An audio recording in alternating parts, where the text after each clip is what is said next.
Hello. I did not mean to start the broadcast. We'll have everybody joining very soon. Hang on. Let me get the link for them. I guess we must include them as well. As much as I'd rather just do it by myself. No, I'm just kidding. All right.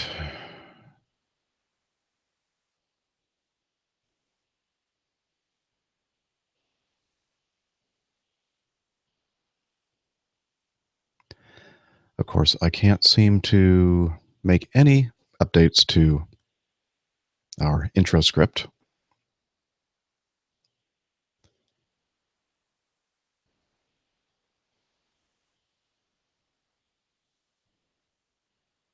Come on.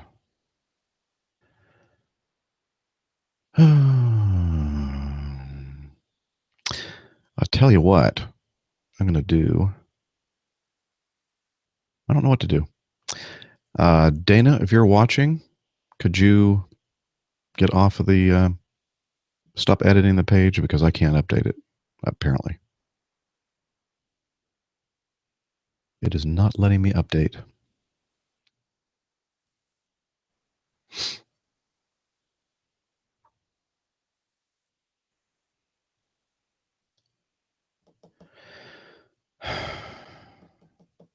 Okay.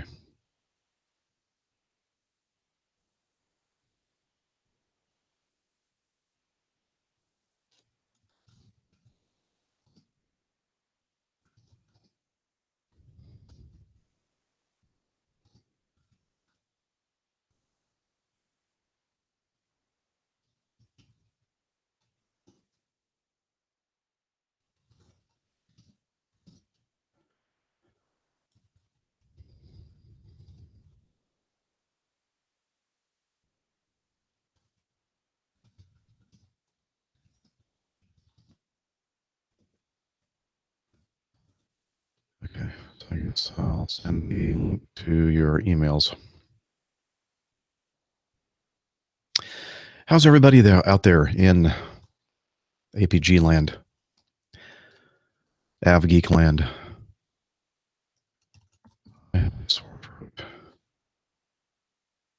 Pollen year or something.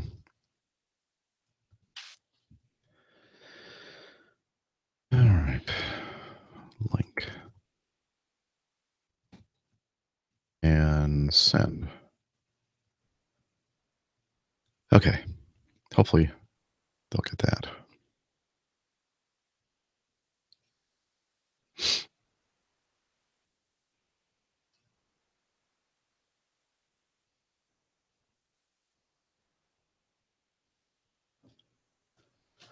Oh, that's right. We need to play that as well.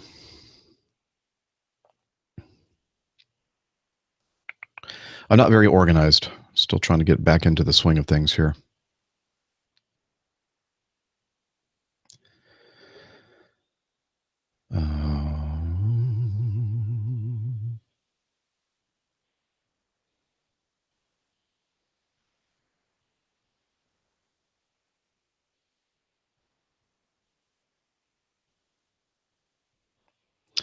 Custom overlay. There we go.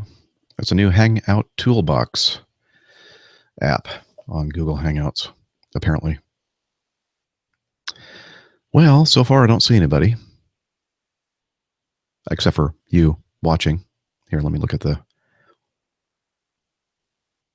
excuse me. Let me look at the chat, see if it's going on over there.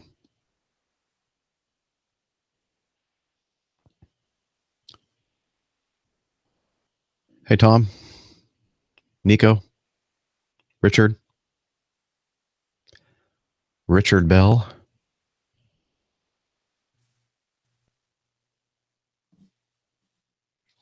Oh, now I can update it. There we go. Hey, I don't know what you were doing there, but I couldn't update the script. Now I can. I don't know. I even closed all the way out of it and came back into it and still nothing. Well, now there's something there because I was finally able to, I guess after you got out of it, I was able to update it. Oh, there it is. Well, I closed out of it. I have no idea. I tried everything. Hello?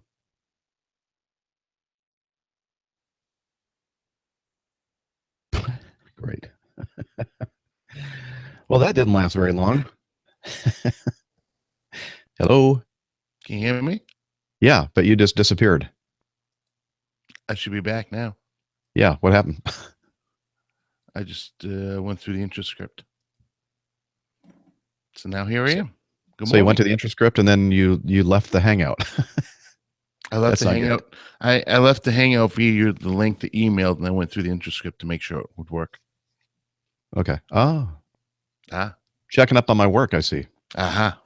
Of course I am. That's what good first officers do. Uh-huh.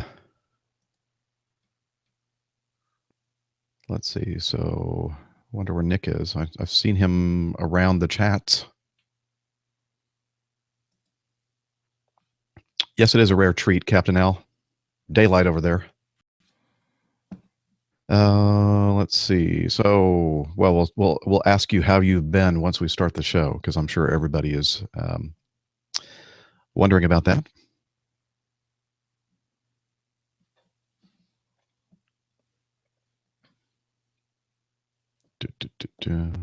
Oh, there's one more thing I needed to put in here that I didn't. I just remembered it. Let's see if I can find it. There it is. You know, I am trying something new. Let's see if that's what's causing the problem. Hold on. Boy, is my video really that bad? Yeah, it's not great. It might be time for me to just go ahead and buy a new computer, because I can see it. I've got I've set up via my iPhone to be able to hopefully do the YouTube over on my big screen here, and that may have been playing with the Hangouts. So that may have been the problem. Okay. So I'm sorry about that. Hey, no problem. Oh, I need to remove this overlay. So, oh, there we go. Now you can see me. Let me see. Not that you want to. Oh, you look beautiful this morning. Come on. Oh, thank you so much. You do too. Oh yeah. Well, I'm all showered, ready to go. All right. And you know that the more video stuff that you use, the more bandwidth it sucks up, just to warn you. So if you're doing something on your iPhone or whatever, sending it to your big screen, you're going to be sharing that with the other bandwidth. Yes, of course. Hi, Joe. Roger. Hi, Dana. Hello. Good morning. Afternoon. Oh, yes. Afternoon for you, I guess. Yep. Afternoon. Afternoon. Evening for some. Morning for others. Let's see. Okay, wait a minute. I need to make a new message entry in the APGs 273 folder. We have a new High 7, How I Got Here, installment number 7. Excellent.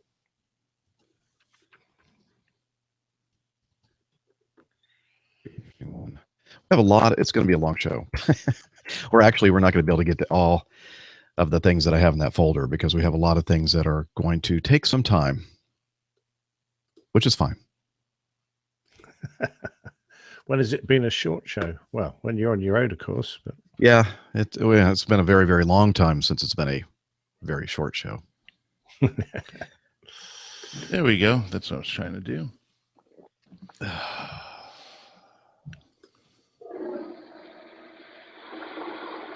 Oh, glad you got rid of that. It was starting to smell. Good. I'm glad you can hear that. I have a little bit different setup as well today. And I'm hoping that this will work out. Let's see. So you can hear.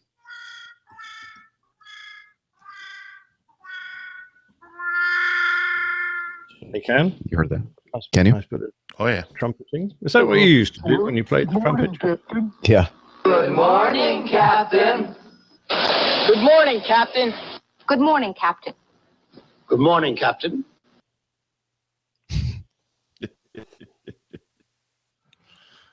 Good morning, Captain. Is that what they say? Is that what they say to you? Because they just say, "Oh, you," to me. Yeah. Oi, Hey, you. mate. Hey, you Oi, jerk. mate. Yeah. You got enough fuel yet, mate? Yeah, mate. Can I pull the power? No, I don't hear that very often. Orúkọ mi ni Bọ́sùn, mo ń ṣiṣẹ́ fún Acme Junior nílùú. Can you hear that? Loud and clear. Good. Not anymore. Yes. Well, I just turned it off. But thank you for the clarification. No problem. Oh boy. Do you want to that we still have that in the news folder, Nick, the at the top, the short bit of flight simmer news found by Captain Nick? I think that was as of April the 24th. If our flight simmers don't know about that yet, they Okay. So you do want to talk probably about haven't that? been paid. Well, it was only it's just that we have a few flight simmers and Okay. Okay, good. That was don't just get wanted to much make sure news that. on them. No, she can take that out. Okay. All right. And okay, we have some breaking news. I guess things are going all haywire over there at Heathrow for British Airways. Breaking news in more ways than one. I know that you're heartbroken to hear that. Yes, their computer's broken. And breaking news, my computer's broken. So is that affecting everybody or just them? I'm pretty sure it's just them. Of course, we might have some joining passengers, but I suspect most of the savvy passengers will be leaping over to Terminal 3 as fast as they can and trying to get into our aircraft. So I expect everything will be leaving chock-a-block from T3 today. Chock-a-block. Yep. Love that saying. Here, let me play something just to make sure that everybody in the chat room can hear it as well. Of course, if you're hearing it, I'm sure that they can as well. So never mind. Okay, let me turn on the recorders. On. And X that out. And then this one on. Okay.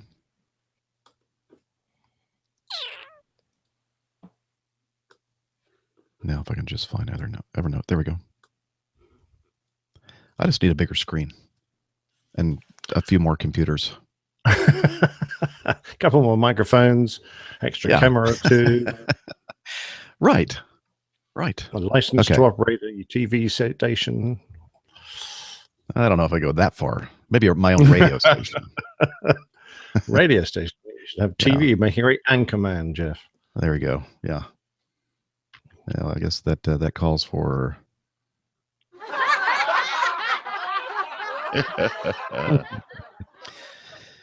Okay. So fun. Let's see. Oh, that's the old one. Excuse me. Are you okay? Did you fall over when you heard that? I just stood to attention. Oh, okay. I'm sorry. False alarm. Oh, fair enough. Okay. Where is my soundboard? Over here. Okay. Flight 209, you're clear for takeoff. How's the volume on that? Okay. Good. Sounded good to me. All right. I think we should start this thing. Pretty close to 9 o'clock too, right? What time is it actually? 1:15. Okay. That's pretty good for us. I reckon Think so. so. All right. Here we go. What is it? 273? Okay. Airline Pilot Guy, episode 273. Flight 209, you're clear for takeoff. Roger. LA, good morning. 123.9. Roger.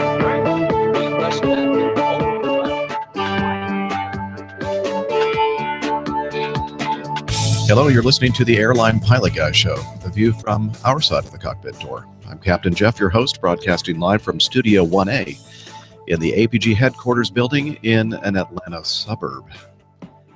In this episode, British Airways computer meltdown going on right now as we speak, an update on the Challenger jet in-flight upset over the Indian Ocean, a Learjet 35A crashes in Teterboro, more news and your feedback, and the the latest Plain Tales episode, Captain Nick in the Buff. So get all settled in. Tray tables and seat backs in their upright and locked positions. Electronic devices powered on.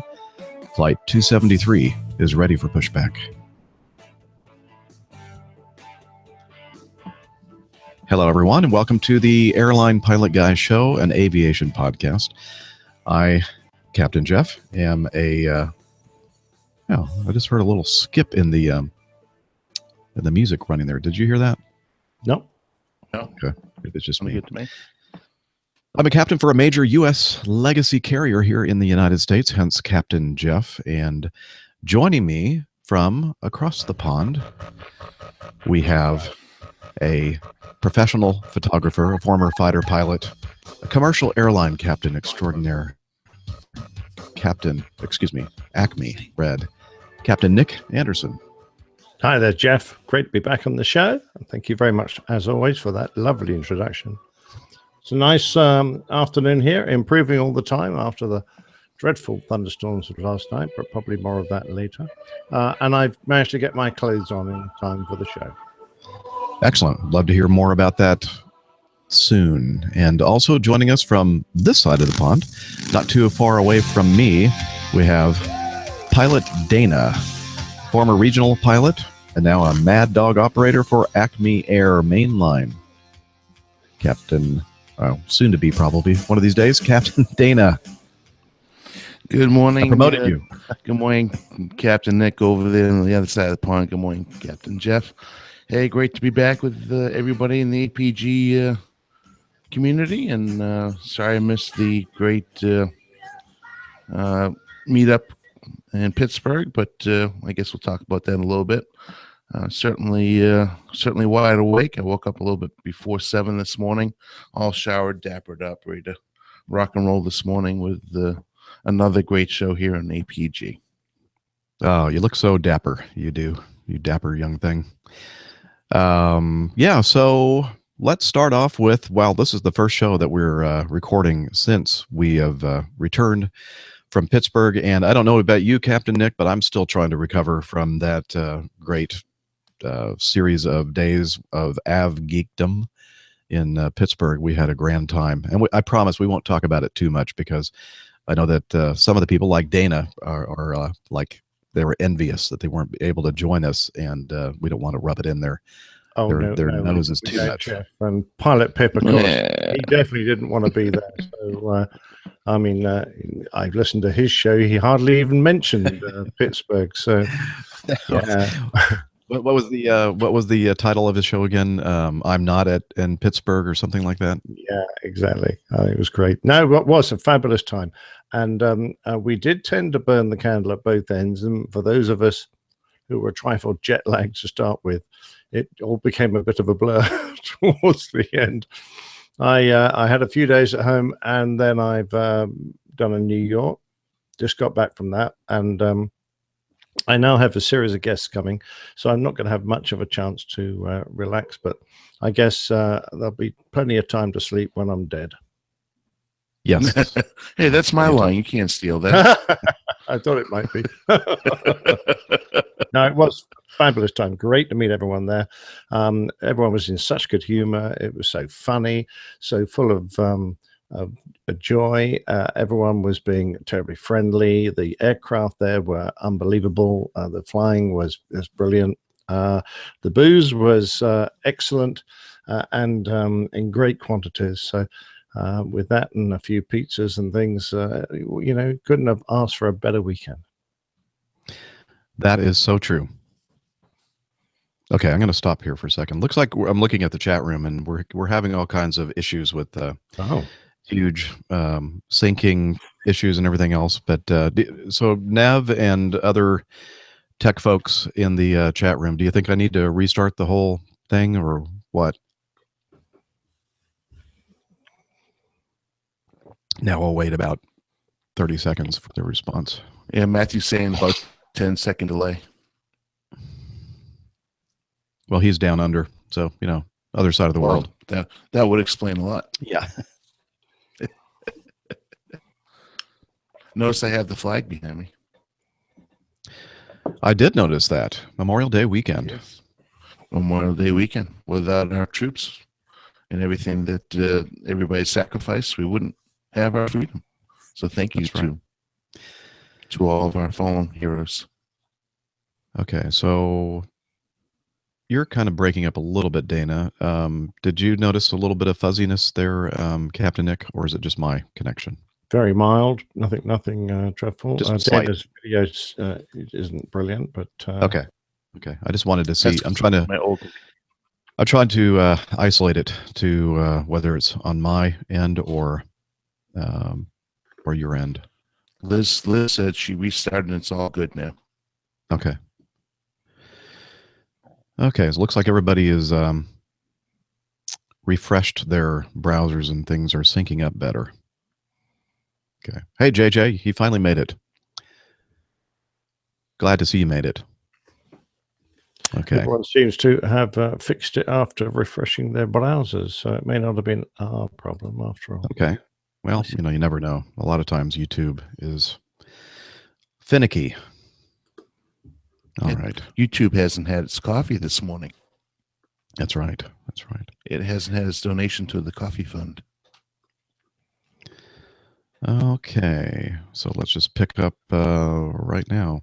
So you'll notice that one of our normal or regular, not normal, none of us are normal, one of our regular hosts is not with us this morning. And Dr. Steph, I guess, I'm not sure, but I think she's meeting her boyfriend, and I think he's in the Navy, based on some of the photos that I've seen in the is that what's going on, Captain Nick? Well, you might know more about it.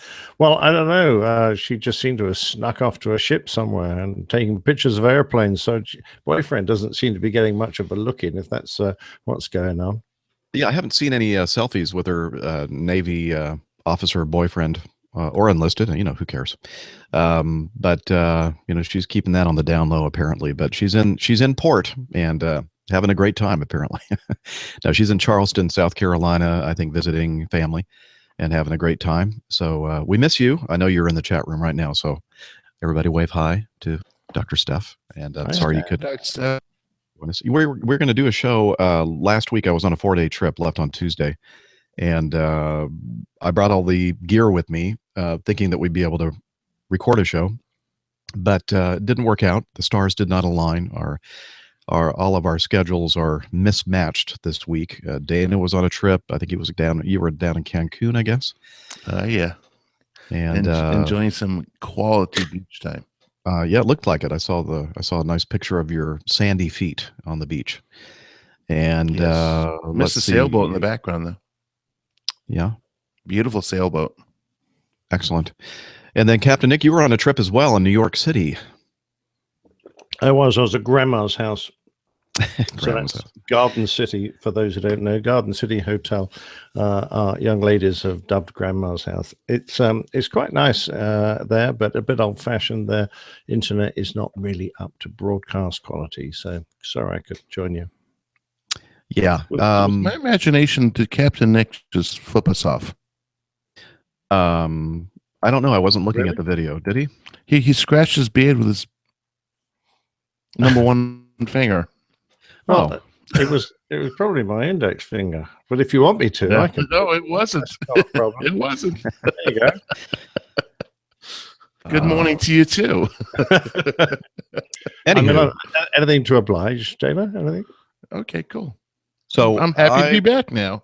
I was in let's see, Orlando, all 3 layovers this weekend. The day we were going to try to do the show, my bandwidth was horrible as well. So we just decided, you know what? We'll deal with our own horrible bandwidth in our own homes and try to do this on Saturday. So here we are. And unfortunately, Steph had already planned to be out of town. By the way, Dr. Steph, happy belated birthday. She celebrated her birthday this week. And yeah. She's now finally legal. She's over 18. Yeah. She's now illegal to drink. Well, Yeah, no, but she can't 21, I drink think. yet. 21, isn't it? Yeah. Yeah. Oh yeah, Yeah, she's that's 21. I was thinking over in Europe that's 18. Yeah. Used to be 18 here when I actually- was growing up. You can actually drink at 14 here if you are in the right kind of situation. Well, as long as you're with your parents as a child up in Wisconsin, you can drink at any age. All right. I think that's true. I think pretty much everywhere. I mean, I think you can, like your kids are underage, you can give them something to drink as long as you're not doing a kegger or something. But I could be wrong about that. And if I am, please don't turn me in. Not that I did. So I've anything got a like little story to tell, Jeff. I Yes, mean, please. it's kind of a little story about fatigue. So I came home from my last flight, and it's an overnighter, and we don't get a lot of rest necessarily beforehand because it's not really our body clock sleepy time, so it's always hard. So we always land, we're pretty tired anyway. I was on the bus going to the car park where the crew will park their cars, and I reached into the big sort of rack area on the bus and grabbed my suitcase and threw it in the back of the car and drove home. And all the way home, the phone kept ringing, and I don't really have it properly set up for hands-free. Because anyway, I had the roof down, so you couldn't have heard me at 85 miles an hour. But eventually I got bored with this phone ringing and pulled over and answered it. And it was someone saying, Nick, have you got your suitcase in the back of your car? And I said, yeah, I'll just go and check. So I opened up the boot, the trunk, if you prefer. And there was a suitcase there. And then I took a slightly closer look and it wasn't mine. So I had picked up a suitcase, an identical suitcase, manufacturer and size and everything. It had a couple of little stickers on it that I didn't have. So I went, perhaps I should have spotted that. But trouble was, people put their suitcase and they move yours along and put yours, there's where yours was. And so you just reach in at the same spot and grab it. Anyway, I deprived some poor young lady of her suitcase, and she was heading off to New York for a night layover. So if anyone around Garden City sees a lady walking around naked because she hasn't got any clothes with her, then you'll know the reason. So my apologies to Nicola. I have, in fact, emailed her. I have contacted her, and I've swapped the suitcases over. So when she lands at Heathrow this afternoon, she will find her suitcase waiting for her with a letter of apology and a few shekels to cover the costs of buying her some clothing to wear while she was in New York. Well, that happens a lot. I mean, Dana, you can probably identify with the crew bus, and they're, 30, 40, sometimes more crew members crammed on that bus, and all the luggage and everything else, and it's really easy to grab somebody else's bag. Well, not only that, but how many times have you been standing there saying goodbye to the passengers, and somebody walks up, somebody took my bag. I mean, so many bags look alike, unless you put something on it like a pink ribbon or something that identifies it. Like my bag has a handle grabber. It says New England Patriots. Big old red. So who would want to grab that? Exactly. So nobody in Atlanta, that's for sure. But so yeah, it happens. I mean, it happens to the best of us. So that must make you the only New England Patriot fan in Acme, is that right, Dana? Because otherwise there'd be other people with New England Patriots things on their bags. No, I don't think so, but yeah, maybe the one that's only proud enough to stand up, wears the lanyard, says Patriots, and has it on his bag. And a lot of people, when I get to the hotel, don't, the hotel shuttle van drivers comment and don't even want to touch my bag because it's on my handle. I love it. Excellent. I would imagine that you probably don't like to put it underneath the airplane like with a deadhead tag on it, because you never know where it's going to end up. Funny enough you say that, because then I pull the Velcro handle wrap off and stick it in the pocket so it doesn't end up someplace else. Very smart. Yes, very smart. I've thought about that. So yeah. Anyways, okay. There we go. Yeah. So as I mentioned, the week before, we had just returned from Pittsburgh, and Dr. Steph and, Dana, I think, was still recovering from his cruise adventure, and Dr. I was just Steph starting off. Were you? No, I mean the week after the Pittsburgh thing. We went. Yes, ahead my and, liver transplant was last Monday. Your what? Liver transplant? Liver transplant. Yeah, Oh, because okay. $44 a day is what I paid for all you can drink. Oh boy. Yes, And they lost money on that, I bet. they sure did, because I drank Stoli Elite, which is one of the vodkas they had on the ship, on the rocks, double every single time with a slice of orange the entire week. I could just say I'm surprised you didn't fall off that ship. Good thing I had an enclosed room, no balcony. So anyway, the point of this is that we decided, instead of doing episode 272 in our normal method, we decided that we'd use the extravaganza, the live, what do we call that? The APG Wings Over Pittsburgh Live 2017 extravaganza or something. I think I got some of those backwards, but Yes. we decided to put that out as episode 272. I hope you all didn't mind, but it was a great time. We had a fantastic recording along with other aviation podcasters, the Airplane Geeks and Plane Talking UK guys, and we had a blast. Another nugget eating contest where the previous year in Farnborough last year, Dr. Steph won by 1 nugget, and this year Captain Al was up for the rematch, and he came out victorious this year. So if you haven't already done so, you should check out episode 272, which was that live extravaganza that we had Saturday night at Pittsburgh, and we had a great. Yeah, and I thought Al was a gentleman, but not anymore. He was playing to win. Yep. So here we are. We're on episode 273, trying to get back into our normal groove, and we're getting there. But as I mentioned, I went on a 4-day trip this week. But before I left on my trip, I got an email from Tom Wachowski, who is the host of the Private Jet podcast, and he let me know that he was in the Atlanta area for a few days. He is based in Saginaw, Michigan. And his company just purchased 2 brand spanking new Falcon 2000 LXS or something like that, or XLS. I'm not sure the letters there, but a very, very nice business jet. And he had one of them down here. He was taking some of his bosses down to the international airport here in Atlanta, and they were heading overseas. And he was just hanging out and said, "Hey, if you're around, let's get together." So on Monday, I think it was Monday, or was it Sunday? One of those days, I think, went down to, I think it was Monday. Well, it doesn't matter. Went down to the airport and picked him up at the Renaissance Concourse, which is right there at the airport. It's a wonderful Aviation Geek Plane Spotter hotel, which is right on the north of the North Complex runways. And we drove over to Signature Aviation, where the beautiful airplane was parked. And I got a grand tour of this beautiful, beautiful airplane.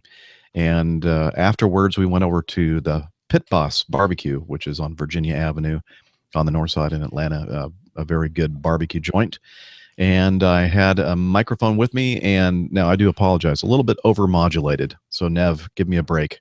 I know he's going to critique this because I did not, I wasn't monitoring my levels very well, and so you'll hear that here in this recording that we did at Pit Bus. Hey, folks! It is one of my days off. I go out on a trip tomorrow, a 4-day trip, and I got an email from somebody. I think many of you have heard of Tom Wachowski. He's a fellow podcaster, fellow pilot. And he's the host of the Private Jet podcast and blog. I guess you do some blogging as well.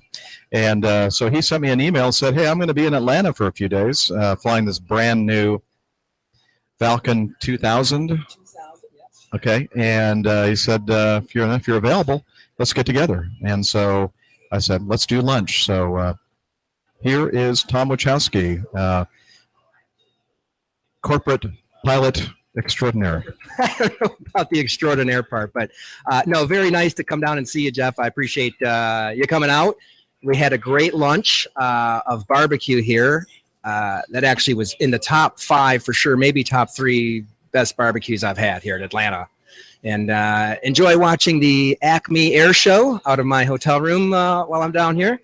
That's been fun and just generally great. I think last time we got together was in Flint. FNT, and that was, I want to say, winter of 15. So it's been a while, but still found the show, and Captain Nick and everybody else that you've got as your crew now, and just great to see you. Great to see you as well.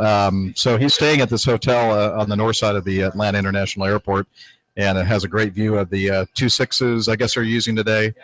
And it's kind of fun watching them take off and land. And so this place that he's talking about is right here on the north side of the Atlanta airport. It used to be called the Flying Pig. I think it was a different owner at the time. Now it's called the Pit Boss Barbecue, and it's really, really good. This is the second time I've been here, and it's really outstanding. So we're just talking aviation, and I'm learning a lot more about the corporate world of flying. Oh, before we came here, though, Tom took me out, and he had the keys to this brand new, I mean, like 150 hours, you say? Literally, it's like stepping into a brand spanking new car. Still has that new airplane smell. And he gave me a full tour of this really, really nice airplane. Yeah, that's. I was happy to show that to you because I know that's a totally different world than the 88. But no, very lucky with this new airplane. It's a blast. It's a Falcon 2000 LXS. A lot of new stuff that the 88 doesn't have. But anybody that flies that could plug right in no time. Super fun plane. All I saw, folks, is just a bunch of blank screens because he didn't have the battery connected. But it's like these huge. How are those? 14 by 14, I think. 14-inch. They look huge, like big laptop screens, 4 of them. Nice. That's it runs a Honeywell, what they call Epic platform, and has been branded by Falcon as the Easy 2 platform. So that's kind of their latest and greatest. All the newer Falcon jets, whether it's a 2000 or a 900 or a 7X or an 8X, they all run that same platform. And unfortunately, what's really weird is you still got to go get different type ratings for all those things, even though it looks the same up front. But that's what, unfortunately, I wasn't able to turn on for you, but maybe next time on a day trip, I'll have it all fired up. That'd be great. Really slick airplane, beautiful cabin, this ultra primo interior for all the big wigs that Tom carries around. And then, of course, that front office is just amazing. And we're very lucky. And, the point I always try to make to folks, too, is that, everybody sees these business jets and they go, oh, fancy, perk. No, these are tools. We definitely, in my role, these assets they leverage time, and they are essentially force multipliers to get more done in a day, which equates to more value for shareholders. So it's really interesting when you break down how you use a business jet. If you use it correctly, it may cost you X, but it brings back X, 2, 3, sometimes 10 times in value, and that's kind of what we talk about. Yeah, the world I like to talk about. Yeah, so his show talks about that. Yeah. Kind of stuff all the time. So again, check out Tom's Private Jet podcast. And he's also sometimes co-host of Carl Valeri's Airline Careers podcast as well. Yep, join Carl sometimes to just talk about the corporate side of the career. So basically, Tom's the expert in corporate aviation. You were just kind of mentioning a little bit about, or alluding to the amount of money that they spend in your world on airplanes, and how much it costs to operate one of these things per hour and everything else. But as you said, when you take several steps back and you look at the big picture, it just makes sense for these big companies to operate these very, very expensive flight departments. Yeah, you're buying time, and that's really the one thing you can't get back. One of my favorite sayings from Warren Buffett is, how can you be on the same page if you're not in the same room? And that's what the jet allows people to do. And it's funny because in my world, it's much more transparent. But even in your world, what's an MD-88 cost per hour? I have no idea. Right.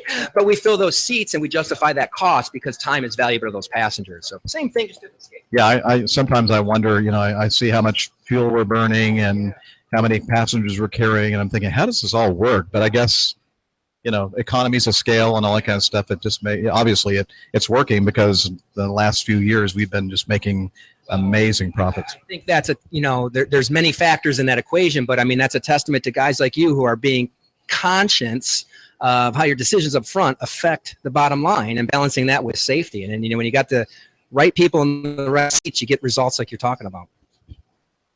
Exactly. Well, it's been a pleasure meeting with Tom today. The barbecue was awesome, and the company was even better. So, again, make sure that you check out his podcast. It'll be in the show notes.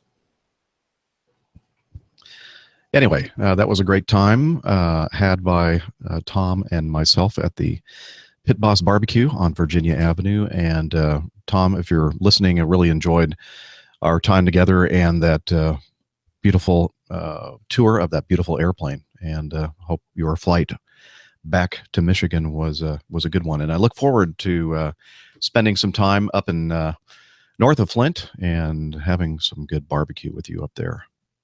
That sounded like a great time you had, Jeff, in a super sounding airplane. By the way, I forgot to mention, I met up with David Abbey at Leo's Tavern in Garden City. So we had shared a few beers and some nachos, which was not sounds as good as you guys had, but nice all the same.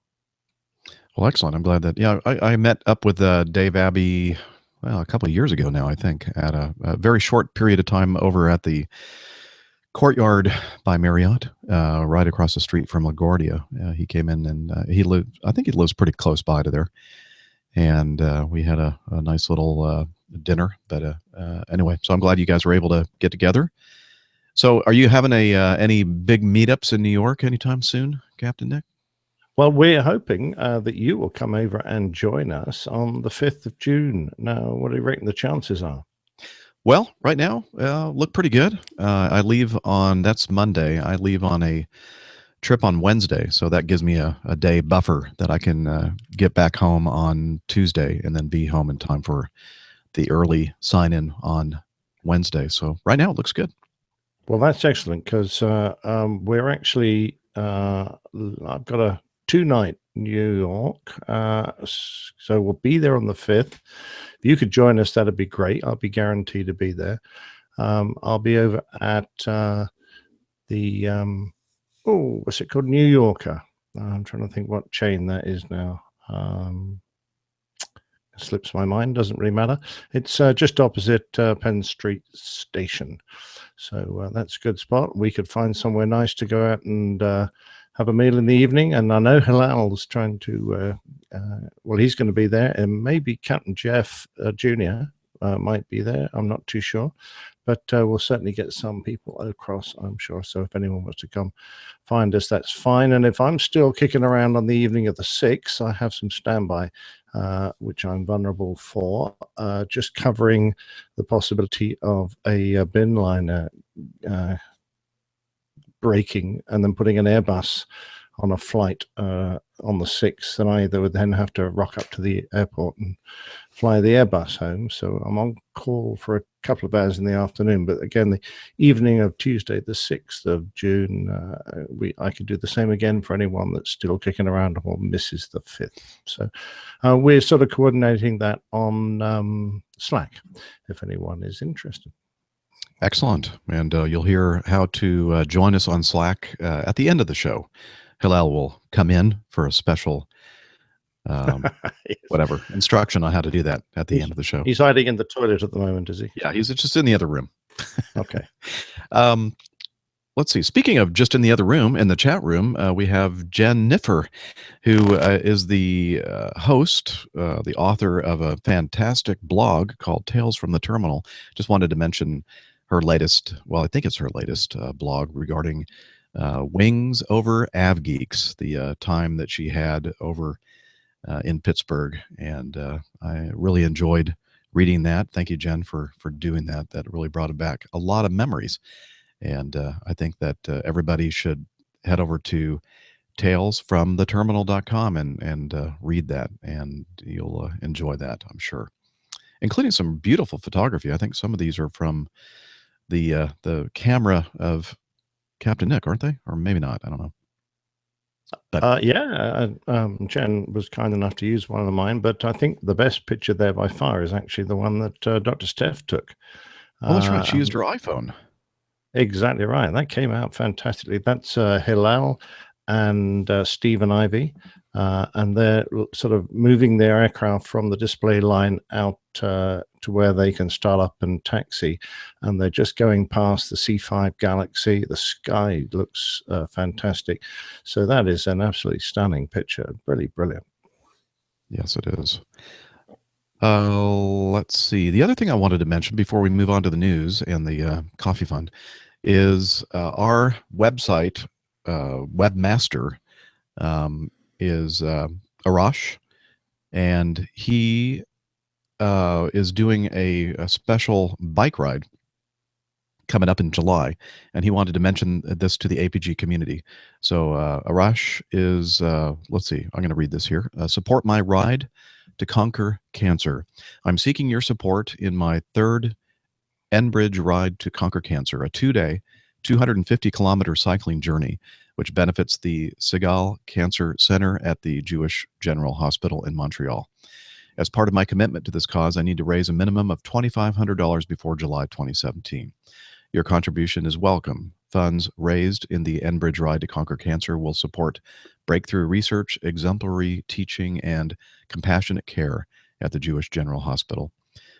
He says, my personal story, I am that family member or friend who needed support through my cancer treatment. Here I am today, a survivor of Hodgkin's. After finishing my treatments, I took on a new approach to life and even more active lifestyle than before. By the time the ride takes place, I will have successfully completed 14 marathons, 10 full and 4 half, and will continue to keep my body strong through numerous healthy activities. The ride will be a challenge in a number of ways, but with my bike, my helmet, and your generosity, a real impact will be made. I want to thank you in advance for your support and wish me luck on my 250-kilometer journey for the fight. And again, that's our webmaster and APG community member for quite some time now, Arash Maheen. And so there you go. That's a great story. Yep. And we'll have a link to this so you can contribute if you'd like. We'll have that in the show notes. Excellent. All right. Let's continue then with, unless you guys have anything else to say before we start the coffee fund and the news. I do. Okay. Dana. I want to comment on one thing, and that was when I was on my cruise, I had the unique opportunity in St. Martin to go to the right at the end of the runway. And it's very famous. Everybody has seen photos and videos at Maho Bay. Mm-hmm. And let me tell you, until you're actually there to experience it, it's a completely, you cannot understand how awesome it is. It's just really an incredible experience, and I'm very fortunate to have had that opportunity to spend a day watching the aircraft land, and then, of course, stand right behind the fence and get sandblasted as they take off with the thrust. And one of the really unique things of the day was they had a C5 coming in and doing touch and goes. Came around 4 times. It was nice. Just awesome. I have video and photographs. I just haven't had the chance to edit them on my computer. Of course, I don't want to carry this brick around, but once I get to it, I'll probably share that with the community to show some of those photos. It was just an intensely awesome day. Well, James Balch was even down there. Jeff said, yeah, so where did Dana here go? Sandblasted right off. Yeah, it's gone.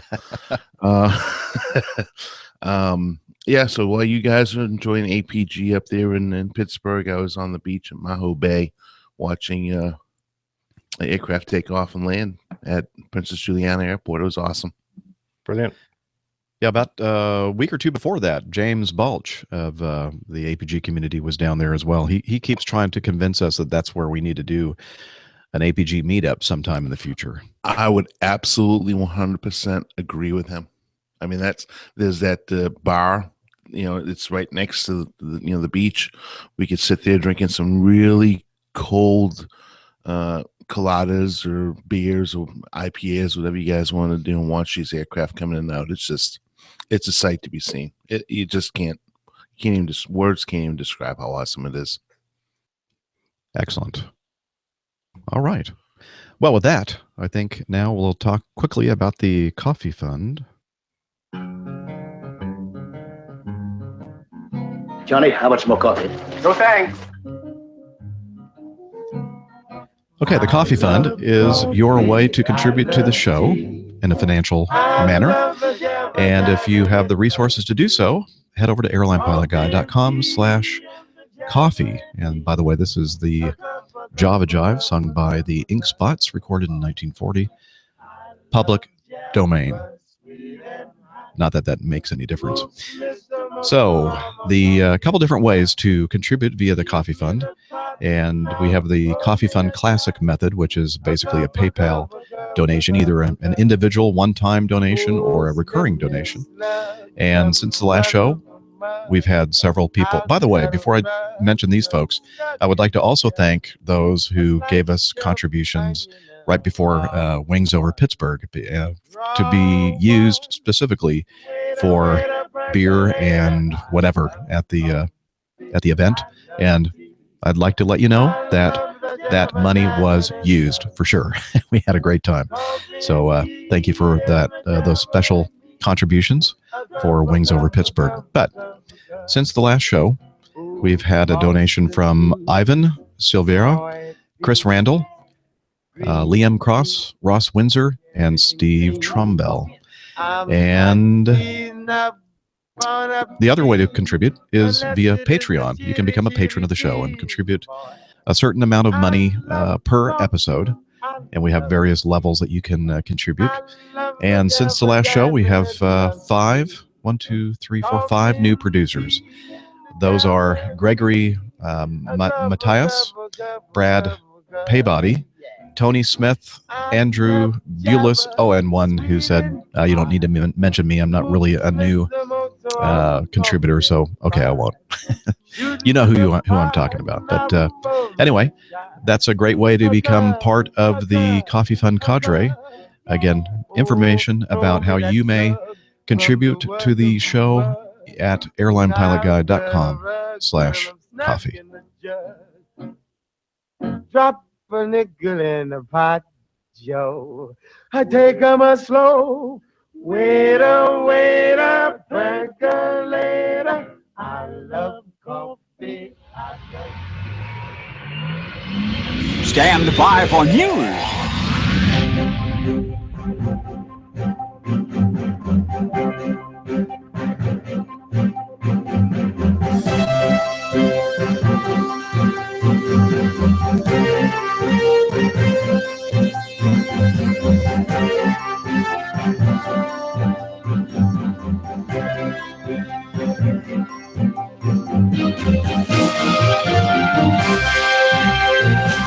As we mentioned at the beginning of the show, there is some breaking news right now at Heathrow.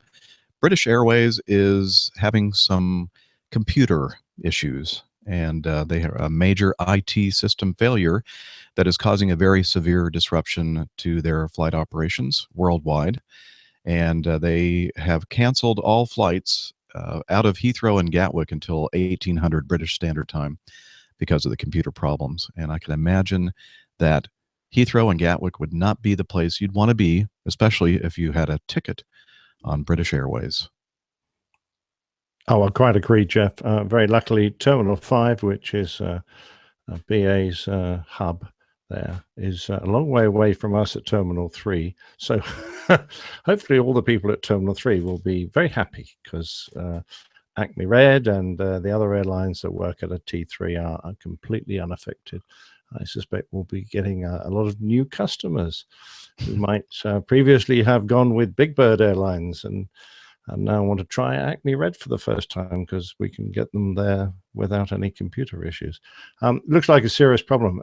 It's quite interesting, isn't it? Because there have been a significant number of attacks on major computer systems throughout the world.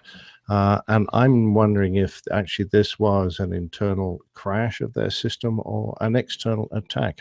I'd be interested to know. I don't suppose we'll find out. Well, you know, Acme Airlines have had a couple problems in the past year with computer systems, one in August of last year, which was a very major one. And they claim that the culprit was just some bad switchers and hardware systems, and not a it was a major thorough power backup outage. plan. Yours wasn't it? Yeah, I think it was I think so. Yeah. When So the backup power didn't, for some reason, didn't kick in properly. exactly. But Yeah. I'm wondering how many of these things, when the company blames it on, and I believe, Acme the reason for that one. But I'm wondering about how many of these are actually like successful hacks by people that are purposely trying to disrupt airline operations. What do you think Yeah. about that? Yeah, holding them to ransom. Well, it seems to be a modern form of, burglary. Instead of coming into your house and stealing, they're stealing your data or locking you out of your own computer systems and demanding a ransom. So, I suppose a very modern form of kidnapping. From that point of view, it seems to be reasonably successful because a lot of systems are based on very old technology and something that's been built up over quite a few decades, like an airline booking system. It takes a huge expense to build a brand new system that is hack proof, and it's often just patched over over the years. So it might well be the case, but I am speculating. One of the things we always say we shouldn't do. Yeah. Well, it's hard not to, isn't it? Exactly. I mean, I'm in total agreement. I believe even Acme over here and United American are very susceptible to being hacked. And I wouldn't be surprised. I mean, conspiracy theory is probably a good way of saying things in regards to this. I think they're going to hide the truth in a lot of respects. They don't want the truth to be out there. So if something truly did happen, and I thought that was true of Acme, you say that you believe them, but who's to say that it wasn't somebody that's hacking that caused the fire, or caused a problem that caused the ultimate demise of the system, or maybe BA got hacked. I mean, it's very prevalent, and there's a very active threat in the world today via the internet, and that's a really good thing. One way, it allows us to do the show and communicate. Another way, it's an avenue for people that have ill will for other people to create harm, and I think that's continuing to happen. Yeah. Yeah, Captain Al in the chat room saying that he, as we all know, works for Royal Jets. He says their Windows 3.1 system is state of the art. I can truly believe that. But I think on an industry like ours, which is so based on technology, confidence, the customer confidence in the state of the technology of an airline is very important. And to admit that your computer system, even though it has very little to do with the technology of an aircraft, the passenger might see it in the same mind, in that if they can't keep their computers running, how are they going to keep their airplanes flying? Right. Although when you're looking at computer systems that run reservations and fuel, flight planning, and all the other aspects of automation that airlines are using, I think that that's different from the computer systems that are on board airplanes, ACARs, et cetera. Somebody in the chat room had said, what are the chances of somebody hacking ACARs? And they have proven that is possible, because it's, I believe, unless they fix this, is not what do they call it? Encrypted. Encrypted. Thank you. But you always have the human in there to, if you get a new flight plan loaded up via ACARs, the pilots have to hit the execute button after looking at everything, and if everything looks normal, then you hit the execute. If something looks like it doesn't, it's not right, then they will not execute the command or the new flight plan if your technology allows for something like that. Now, the airplane that I fly, we can't do that. We can't upload flight plans to our flight management system via the ACAR system. We have to do everything manually. So if something is wrong with that, it's because of pilot error, not because of somebody trying to hack our system. But oh, by the way, I flew the other day from Orlando up to John F. Kennedy International in an airplane that did not have an operable ACARS system. Talking about a blast from the past. I mean, I used to fly 727s around like that all the time, and so you don't realize how much convenience that gives us until you don't have it. And so, pulling up the ATIS for John F. Kennedy when you're sitting in Orlando. Well, you can't do that. You're out of range of the radio frequency, and you can look at the weather and kind of guess. But as you know, Captain Nick, going into John F. Kennedy International, you can't really look at the winds and say, "Oh, I'm sure they're using runway 4 left and 4 right," because You're quite right, Jeff. it's a toss of the dice when you go into JFK. right. And then, of course, the automatic system that blocks you out of the gate. It records your liftoff, and your whole timing of your flight is based on your liftoff time plus the flying time, and then your on time and your in time. All those things are normally taken care of by this ACARS system, and when you don't have an ACARS, then you have to write down, okay, we blocked out at blah blah blah, and then you have to call them in to the company, and they have to enter them into the computer system. So it's interesting without it. But on the other hand, one of the nice things was that the last few days here in the U.S., especially the eastern U.S., we've had a lot of turbulence, and our company uses something called turbulence plots, where our meteorology department sends out these alerts when it comes to thunderstorms and turbulence and everything. And with the ACARS equipped airplanes, we were getting these turbulence plot notifications it seems like every 5 minutes. Is like, oh, come on, leave us alone. It's like the thing is chiming off the hook. And so it was kind of a nice flight up to New York that day that we didn't have an ACARS system, because we didn't have all those ACARS chimes going off and warning us of all the bad rides and everything else in our future. So anyway, yeah. sorry, for us on long haul, it used to be a nightmare without ACARS or pre-ACARS days, because getting weather's usually required to listen to a volmet frequency off on an HF, and you used to have looked at the table and find the airfield you want, and then find out that their broadcast was going to come round at 27 minutes past every hour, and they were going to be number 11 in the queue of airfields. So you'd have to get onto the HF, find the right frequency, and then listen, and then they'd start coming round, and after about 5 or 10 minutes, your airfield would come down, and if just at that moment the cabin crew went and went, "Captain, would you like another cup of tea?" That was all very welcome, but you go, "Oh no, I won't be able to get that weather for another hour now." Oh, those days are long gone with ACARS, thank God. Yes. Looks like we lost Dana. Dana's no longer with us. Bad luck. Well, Dana, I hope that if you can hear us, I hope he gets better soon. Or do you think it's terminal? It might be. I don't know. It could be a hack. Maybe somebody in the chat room was hacking his computer. What do you think? No, that'll be the Russians or the Chinese, Jeff. It could be the Russians. Yeah, hacking. Could be. Looks like he's coming back. Okay, good. Dana, come in. Hello. All right. Neville's suggesting that Dana gets a Mac, apparently. I think it's actually, he does have I think it's an older one though that he's using. Well, I know that's one of the laptops he has available to him, but he needs to get a new one, right? Yeah, he does. I think that's the excuse necessary for him to spend some dough on a new MacBook Pro. Definitely.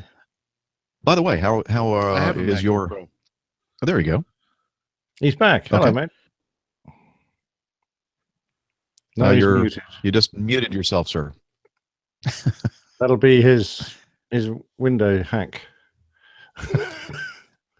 Dana, you are muted. Stop talking, Dana. You're muted. Try again. He was acting really funny. There we go. No, now we hear him. To answer you, Neville, I do have a MacBook Pro, and I have no idea. But I was just sitting here, and next thing you know, my computer went and did a complete reboot without me touching anything. So that was really weird. Is it never done that? Is it a older one or? Yeah, I mentioned earlier before we went on the air that I think it's time that I break down and go ahead and buy a. This one is about 8, maybe even 10 years old. Yeah. So yeah, it's time. It's time. I think I just need to go ahead and buy a MacBook Air, so I have something light to take with me and use. Hello. And earlier is that my camera is terrible. Yeah, and you're kind of pausing a little bit too. You just said you. That's because my computer's restarting everything up, and it's taking. Yeah, here it goes. I mean, it's just I get like 12 things working right now. Yeah. Well, if you can reduce the number of applications running, that might help. I'm going to as soon as it comes completely back up. As soon as you have control over it. All right. Yes. Continue. Okay. I'm here. Good. Glad you're back. All right. Thank you. So let's look at the next bit of news. This is actually, a lot of people say, well, this is really not news, but I guess the mainstream media finally got wind of this amazing thing. The Dutch King Willem-Alexander has revealed he has been a co-pilot on a commercial airliner for the past 2 decades.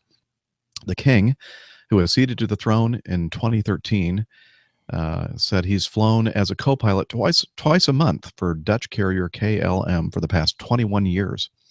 The king will now start conversion training to fly Boeing 737 passenger jets, having co-piloted the smaller Fokker 70 aircraft. Is that the 70? Is that a turboprop? I'm not sure what that is. No, I don't think so. No, Okay. I think that fucker was a Messerschmitt. Quote the old joke. Let's not talk about those Fokkers. Exactly right. Somebody's going to tell us in the chat room that what this thing is very, very shortly. Exactly. It just takes some time for them to catch up with us. But anyway, so he's upgrading to the 737, and they were making a big deal of the fact that he was a pilot on these things, and he's a first officer. So I guess occasionally he'll make announcements, but he doesn't ever. He always basically makes announcements on behalf of the captain, so he never mentions his name, which is probably a smart thing to do.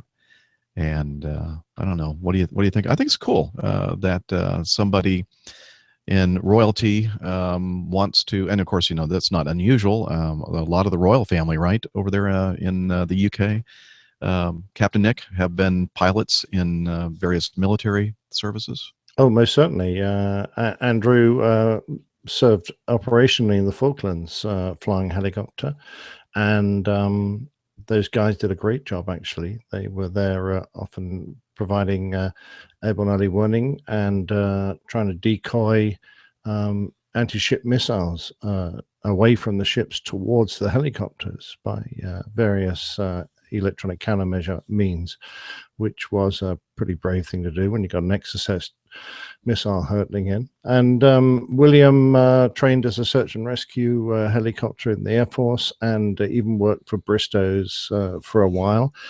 He then became an air ambulance helicopter pilot, although I believe with the Queen standing down from some of her royal duties, and certainly Prince Philip retiring from royal duties at the end of this year, William won't probably have time to do a lot of flying, so he will probably just take up full-time, I don't know what you can probably describe it. Royal duties consist an awful lot of visiting people and opening hospitals and that sort of thing. But, Doing the royal thing. Exactly. Anyway, the king, Willem-Alexander, told a newspaper that he finds flying simply fantastic. I really wanted to continue as a guest pilot for KLM, and therefore it would actually only be on a plane such as the 737, which means short trips. Any bigger aircraft than the 737 always means staying overnight, meaning I cannot get back in time to the Netherlands in case of an emergency. So looks like he's going to be starting the conversion training at the end of this month. So I think it was kind of cool. That's definitely pro aviation, especially when you have, Carlos, when I come into the chat room, says, we have royalty in the chat room. This is actually real royalty in aviation, which is very cool. Definitely. Let's see. Yeah, this is an interesting thing. I saw this on Twitter.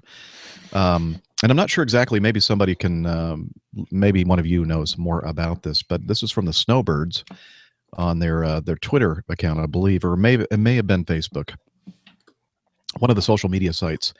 They tweeted or Facebooked, we have decided to undertake additional practice and training from our home base at 15 Wing Moose Jaw before returning to our 2017 scheduled air performance season. While we have had several well-executed shows and practices early in the season, our team lead has determined that additional training is required.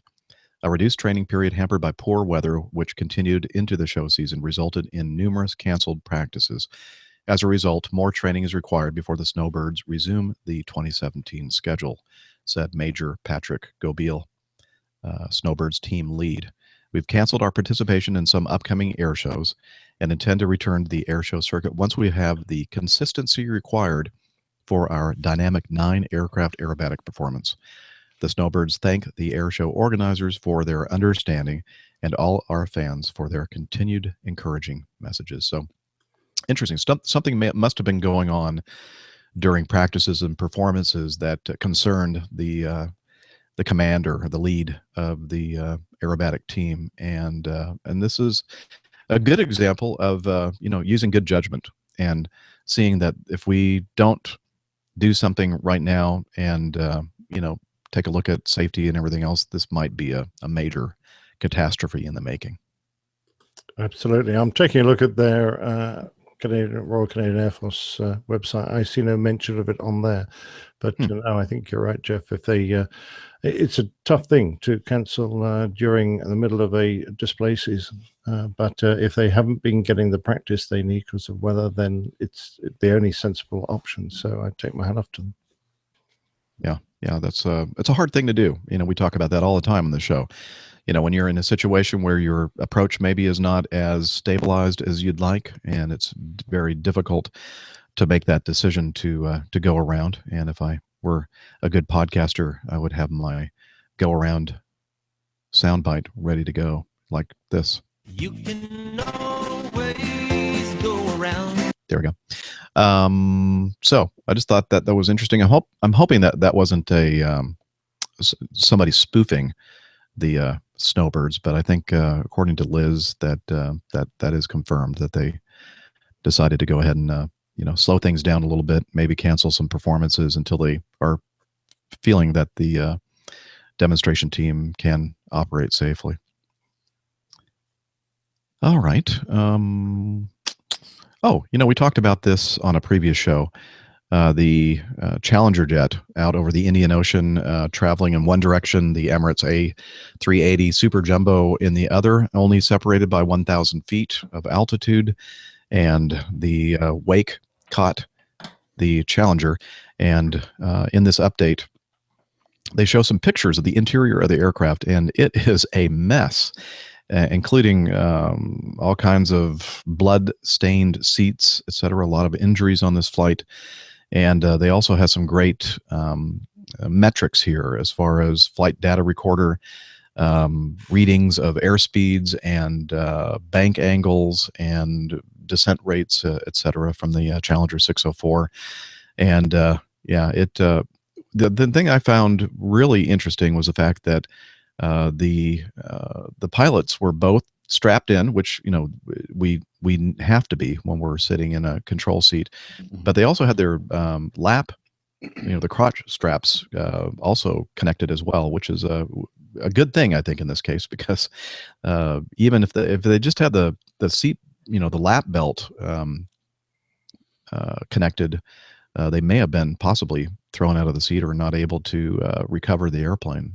I don't know. That's just conjecture on my part. But anyway, they experienced quite a ride. A lot of G-forces.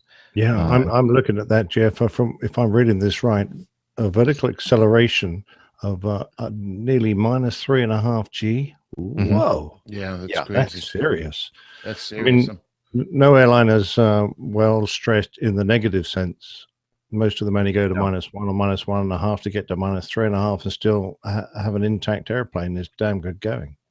Yeah, that's what's surprising me. I'm reading the same thing too, and I'm surprised the aircraft actually survived. Yeah, seeing this. Yeah. Now, when they did an inspection, when they got on the ground, it looked like everything was intact. It wasn't like buckled panels and bent parts on the airplane. But Bombardier said that because it exceeded the design G forces, acceleration forces, they said basically it's done. The airplane will never fly again. It's scrap. Yeah. So I anyway, haven't seen a lot the of discussion full accident report yet. So we still don't really know what the crew did and whether they. Now I'm not going to say they contributed, but whether it was all down to the turbulence generated by the 380. Yeah, I mean, obviously that was the catalyst for the whole event, but not sure exactly as far as control inputs are concerned. But just looking at some of these flight data recorder readouts, it appears that they, from what I can tell anyway, that they didn't contribute to the recovery. No. I mean, it just came to my mind the A300 out of JFK not long after 9/11 that where the guy flew into a bit of wake turbulence, and then through a combination of training and mishandling, managed to rip his own vertical stabilator off. That was a tragic accident. Yeah, it was, and that was due in part to some training that American Airlines pilots were receiving prior to that, as far as recovering from unusual attitudes and upsets. Captain Jeff, our captain in the chat room, might be able to give us a little bit more information about that. But it was my understanding we get that same training video, Jeff, in my airline. And I think that when this whole thing occurred, Airbus said, "What? what are you teaching? You can't do that." Or we're not. The rudder is not designed to handle those kind of forces. And that was a tragic mistake there. I think if they just used ailerons only and maybe just a little bit of rudder input, but mostly ailerons, they probably could have recovered. Who knows? But by doing those excessive rudder inputs, almost full rudder from one direction to another, it basically broke the tail off, which is, you need to have a tail on an airplane, just from an expert's point of view. Yeah. It helps. It helps a lot. Yeah. Did you guys see this private jet crash, Lear 35A, coming into Teterboro, which is just north of Newark and just across the Hudson River from Manhattan? Teterboro is a very popular place for executive jets to operate in the New York area. Learjet was coming in to Teterboro from Philadelphia International with 2 pilots aboard, no passengers. And Teterboro at the time was using, because of very, very strong winds out of the north, the approach in use was coming in from the southwest, heading to the northeast, 06, runway 6. And then the procedure was to break it off at a certain point, do a circling maneuver to align with runway 1. And so this accident aircraft was coming in, and Tower expressed some concern about the fact that they really hadn't started their circling maneuver or their turn to align with a different runway. And the reason I think that, and I talked with Tom Wachowski about this, he said that this is not uncommon at Teterboro when the winds are from a certain direction at a certain velocity, pretty high winds that day, because as I mentioned, Teterboro is just 11 miles to the south. And in this case, I'm sure that Newark was operating to the north, and the departure flow of traffic is such that they have to maneuver around the traffic coming into Teterboro. So because these airports are so close to each other, they have to have this very odd type of approach into Teterboro to keep the traffic apart from the international big airline airport to the south, and then Teterboro, the smaller jets to the north. And he said that that's not an unusual approach into Teterboro, and it's not an easy approach into the airport. And I have a little bit of audio that I'd like to play from Tower and the accident aircraft, if you don't mind. Worldwide 31, wind 36018, gust 32, runway 16, takeoff, track 2 miles southwest. Runway 16, takeoff. 2 Delta Alpha, runway 16, on stay parking. We're going to be at Jet Aviation, 452 Delta Alpha, clear to land 1. So you going to start that turn? Yes, sir, we're doing it right now, 452 Delta Alpha. Tower, my Learjet just crashed. To go around. And there's more to that little bit of tape, but there you go. They were coming in. The tower asked if they're going to make that turn, and then you hear somebody else say that that Learjet just crashed.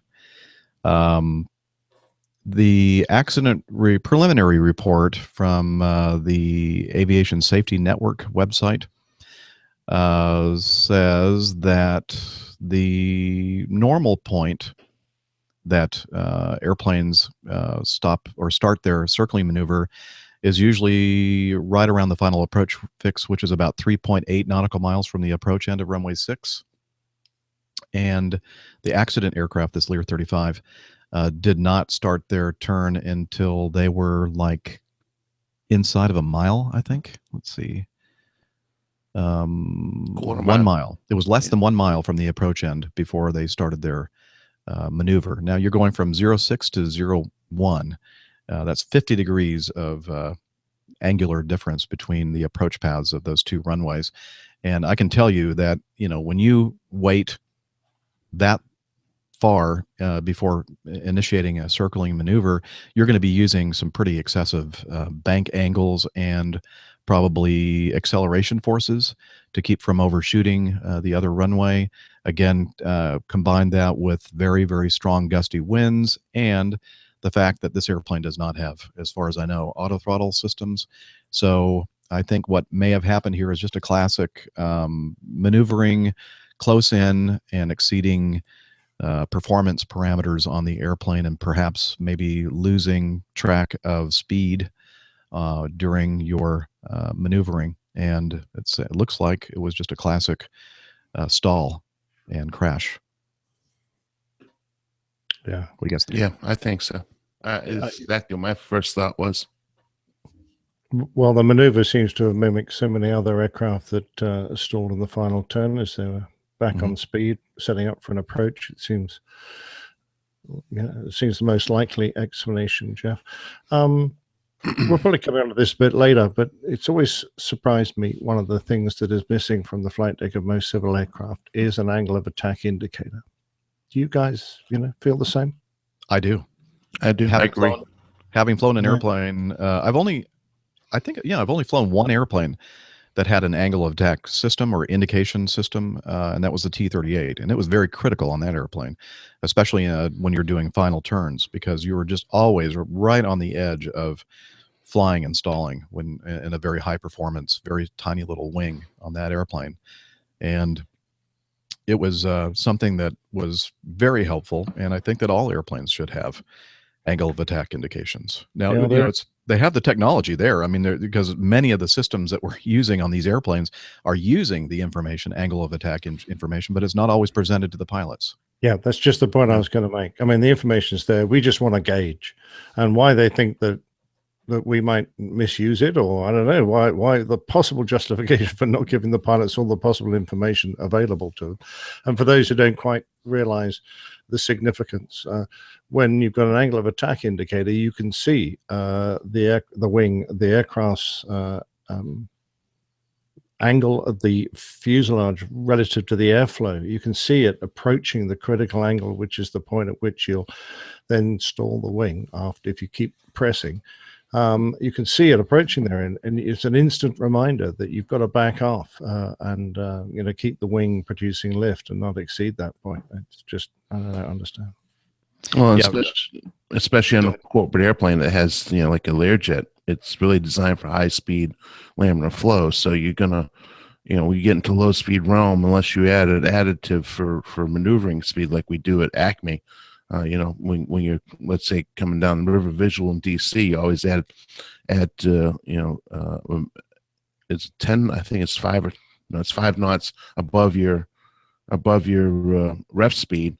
for maneuvering, you roll that out as soon as you're no longer maneuvering. So that's something I don't think these guys may have put in, taken into account so low to the ground, and without that angle of attack sensor, you really can't get a sense of how close you are to stalling, especially in a high performance airplane.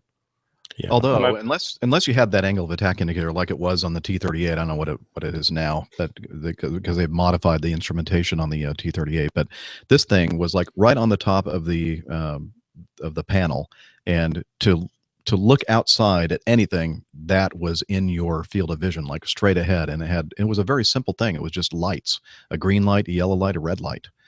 And I believe, if I'm, it's been a while since I've seen that display, but you couldn't not see it when the angle of attack system was operable. And as Captain Jeff says, he says, nice thing for him is that there were all the military aircraft that he flew fighters in the military. They all were equipped with angle of attack indicators, and now the airplane he flies, 737, actually has it as well. But I think that's the only airliner that I know of out there that has any kind of an angle of attack system installed. Now, Neville makes a good point that the Concorde had a very, very large and very conspicuous one as well. And again, high performance aircraft, you really need that, but it's the true indication of your performance. And no matter what your attitude is, I mean, you could be upside down and 60 degrees nose high, and you could still have a decent angle of attack or a safe angle of attack. Of course, that would not be comfortable for passengers in the back, but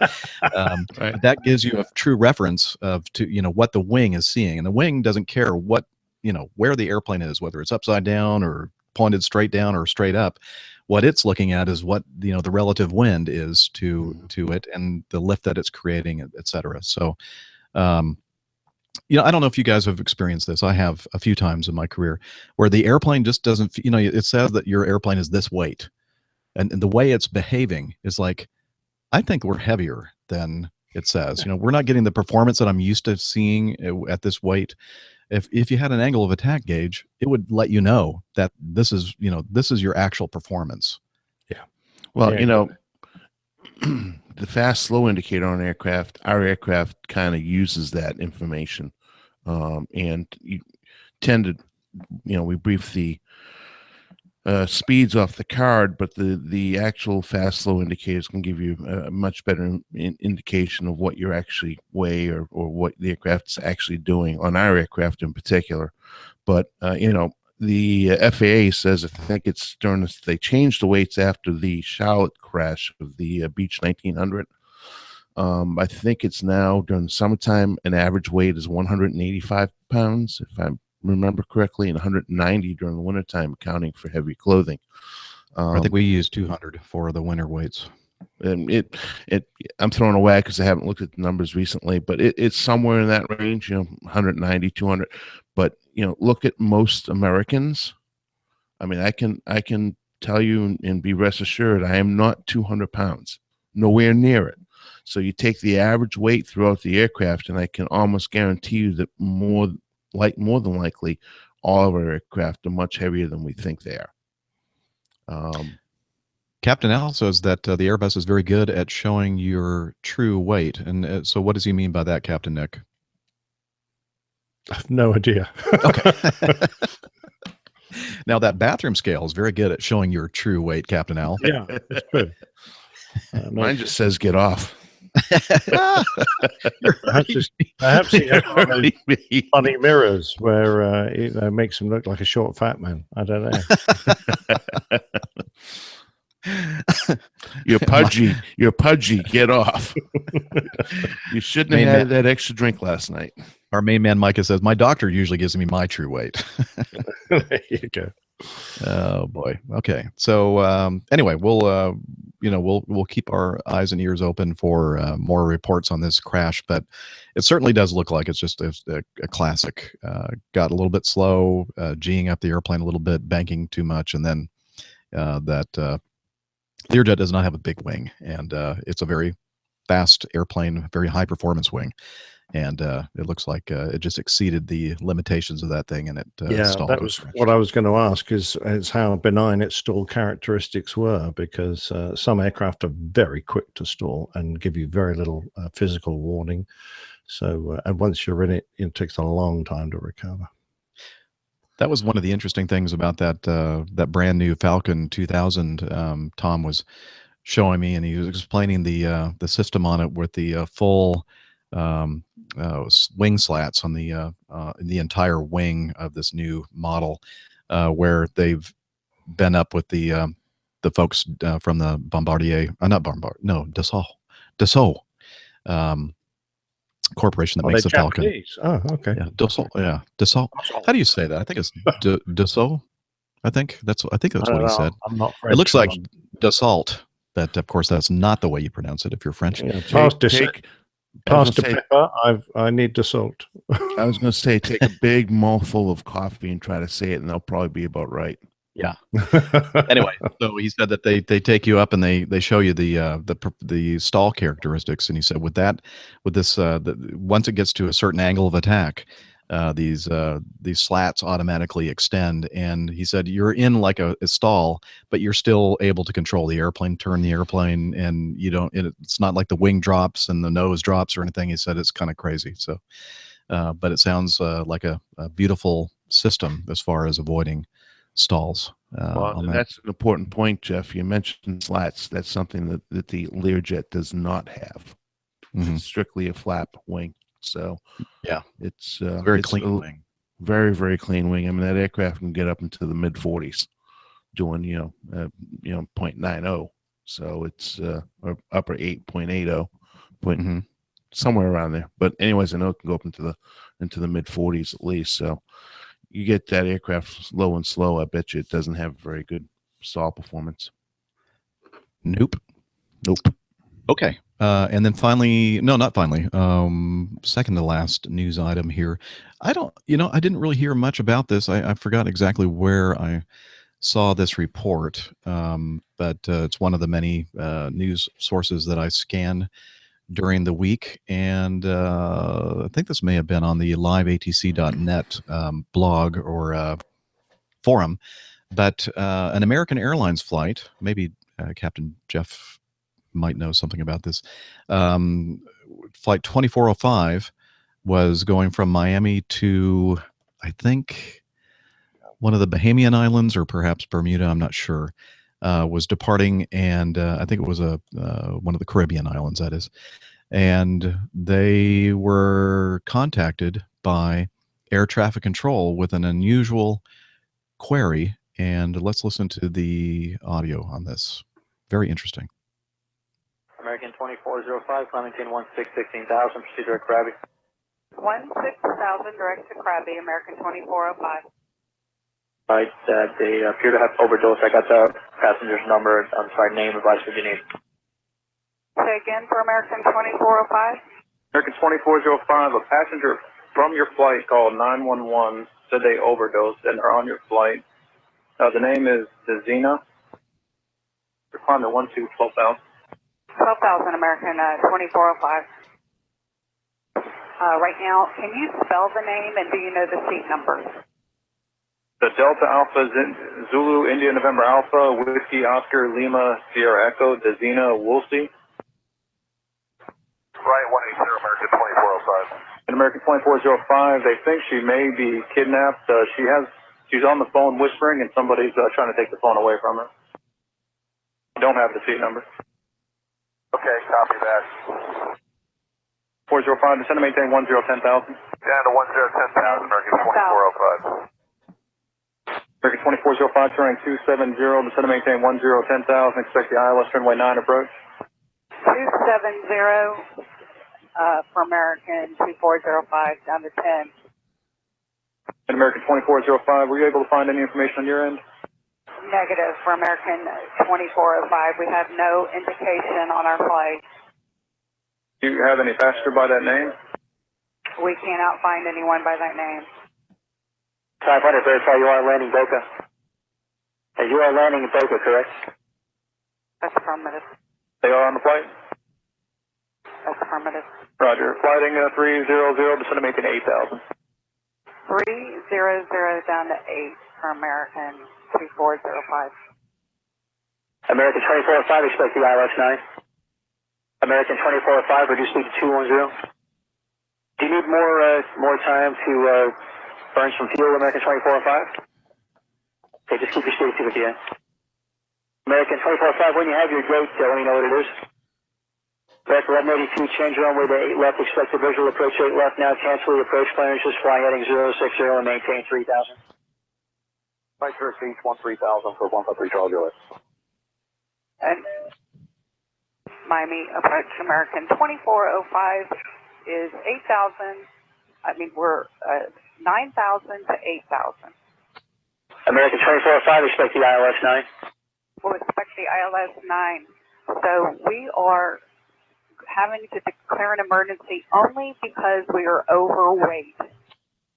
American 2405, roger. For 10 left, 93. We will need police officers to meet the flight. Time to burn some fuel, American 2405? Negative, American 2405. Okay, just keep your speed at 250. Say again? Keep the speed at 250. We're good. We're good. American 2405, flighting 310. 310, American 2405. American 2405, when you have your gate, let me know what it is. Roger, American 2405. Brickyard 4590 for emergency traffic, change runway, expect runway 8 left now, be a visual approach 8 left, and dimensional altitude maintain 4,000. Okay, we're going to 4,000. We'll put 8 left in the box. Brickyard 4590. 1182, change runway to 8 left, expect a visual approach 8 left now, cancel the approach clearance, just fly heading 060 and maintain 3,000. Okay, 060 heading 3,000, American 1182. Prairie 1622, left 180. Call the field when we have it. 3,000, Brickyard 4590. American 2405, turn left heading 290, and your speed is your discretion. Whenever you want to slow, you can. 290, speed our discretion, American 2405. American 2405, descend and maintain 3,000. Down to 3,000 now, American 2405. American 2405, reduce speed to 190, flying 300. 190, 300 for American 2405. Yeah, speed 190, heading 300. American 2405, descend and maintain 2,000. Did you get your gate yet? That's affirmative. We're at Delta 4 and down to 2,000, American 2405. Okay. Anyway, it continues and they land safely and they get to the gate. And yeah, I didn't really see anything in the news. I did some research last night to see if this happened on the 10th of May and thought, well, maybe there is something on the internet talking about this attempted kidnapping / human trafficking, it sounds like, which is a big problem that we have these days. And it sounds to me like this person perhaps made a call to 911 before the airplane took off, or perhaps shortly after takeoff when the cell phone was still in range of the cell phone towers. And it's interesting though that it started off by saying that this passenger was overdosing, but then it somehow changed character to a possible kidnapping. And I'm looking at some of the comments in the chat room, and Jeff said that he hadn't heard about this, and apparently nobody has. And again, I'm not sure exactly how I stumbled upon this, but I thought, wow, you'd think that something like this would have gotten more coverage by the mainstream media. National Absolutely. coverage. Mhm. Absolutely. And you can tell, you can hear in the voice of the pilot how, you know, anytime anything happens that you're not expecting, it can shake you up, and especially when you have a passenger that could be in a very, very bad way on your airplane. It can be upsetting, and you can almost hear that in her voice. Maybe a combination of the shock that, wait a minute, we're not going to whatever island they were heading to. We're coming back in. Now we have to start thinking about, the weight of the airplane, overweight landing, coordinating with the company, seeing if this passenger is, okay in the back, etc. So a lot of confusion at first. And I just thought it was kind of one of those real life dramas that is interesting to listen to. Well, I find it quite unusual because if the only indication is a phone call, how do they guarantee it's from someone on board. There are lots of questions I'd be asking if I was the captain here.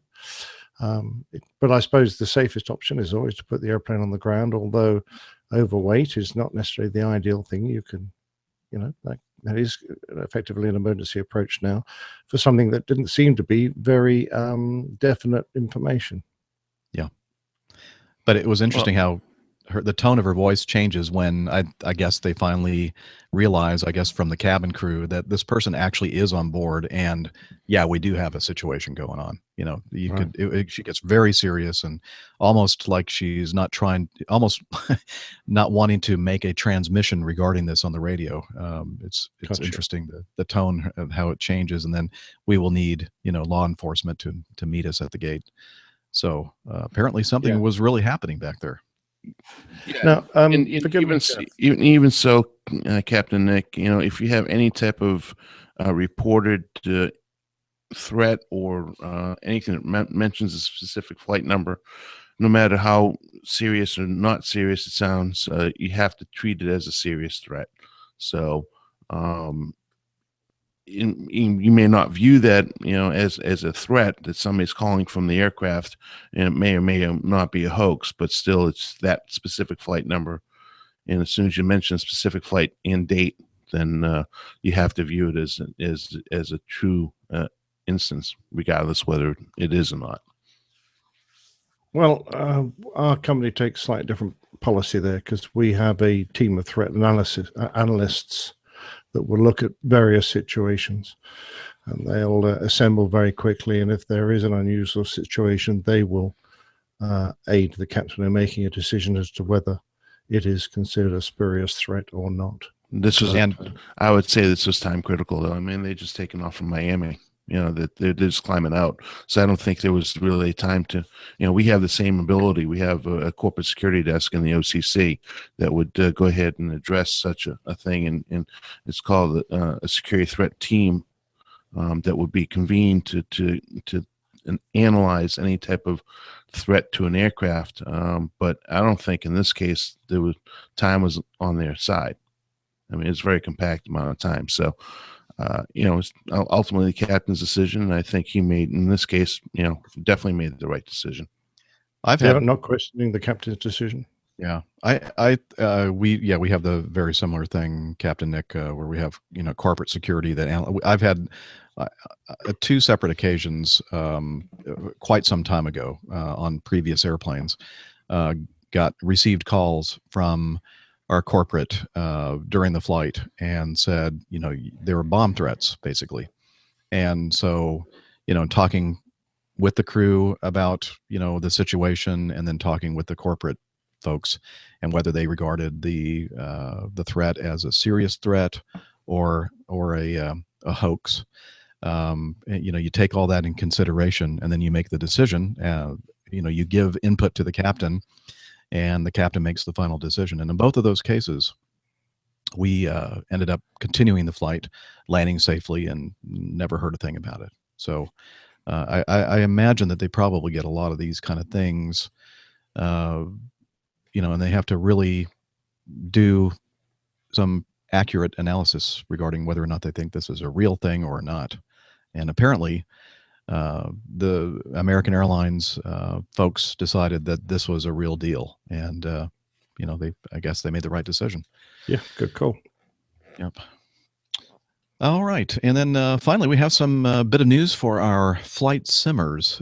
Captain Nick, you want to tackle this one? It's just something that Airbus came up with, saying that they have officially licensed an Airbus brand and image and put it out in the computer simulation market. So they're taking steps to work more closely with the computer gaming industry. Now, this will be a great joy to a lot of flight simmers, because the great majority of airlines and aircraft manufacturers, they don't demean themselves, in inverted commas, to concern themselves about flight simulation software. But it appears that Airbus are taking it much more seriously, and they're encouraging the development of flight entertainment simulations, games, apps, add-ons, whilst ensuring the best use of the brand and image. So they're basically saying, I think, if you want it, we're going to provide it, and hopefully they will be able to liaise with developers of flight simulation software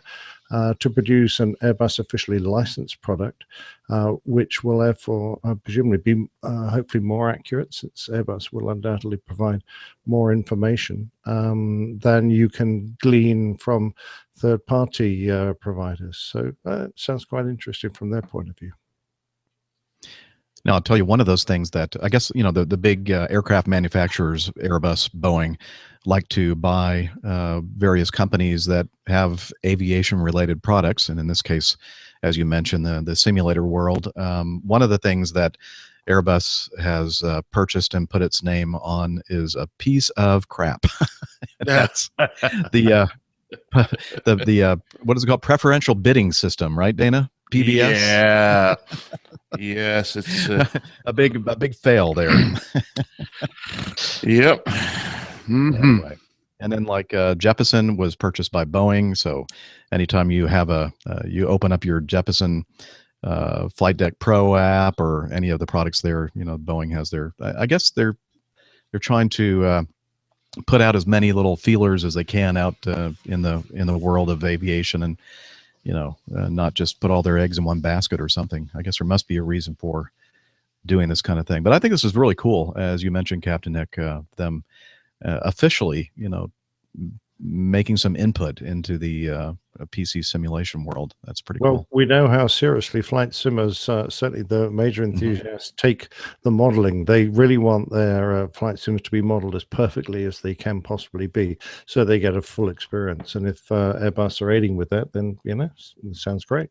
It's pretty amazing. I've seen some amazing models out there, including the MD-80, and it's pretty incredible how it all works. I love the little wrinkled old pilot in the front. That was, shut up. Yeah. All right. And his bald first officer. That's enough from Captain Nick. It's now time for the best part of the show, which of course is your feedback.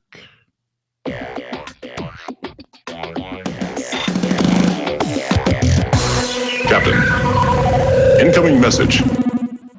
Alrighty, let's start with Larry. You remember Larry sent in, Geezer, some information about a paper that was written about shimmy. In fact, we entitled that episode "Do the Shimmy Shimmy," and you'll also remember that the great Dr. Steph did a wonderful job of reading excerpts from that paper. That was a fun show. Yeah, really good job. Fantastic job. Yes, I'd like to hear her do that again, actually. So he writes IPAs first. He says, Captain Jeff, Dr. Steph didn't really need to apologize to me about the article on landing gear shimmy, but just to make it a little easier on her, I've attached an article published in the Boeing magazine Aero from their third quarter 2013. No Nyquist diagrams, but some good pictures and a sketch that should be easier to comprehend. Talons, Douglas. He says, P.S. Have you considered a subgroup of the APG community? I've heard quite a few references to APGers lately. How about something for us older members? We could be the APG geezers or the AP geezers. I like that. I guess I'd be one of the AP geezers. You'd be the founding father. I would. Or I'd be the head AP father. So anyway, he again sent us a link to a PDF document entitled Shimmy for Steph and preventing main landing gear shimmy events. And we're not going to read it here. I'm not even going to make an attempt to read anything. Well, I've got half a bottle of whiskey here. I could drink it, then try and read it at the end of the show. We'll come back. We'll come back to Captain Nick after he's had some whiskey. Anyway, so thank you, Larry. We'll put the link to that PDF in the show notes. Let's see. Oh, you know what?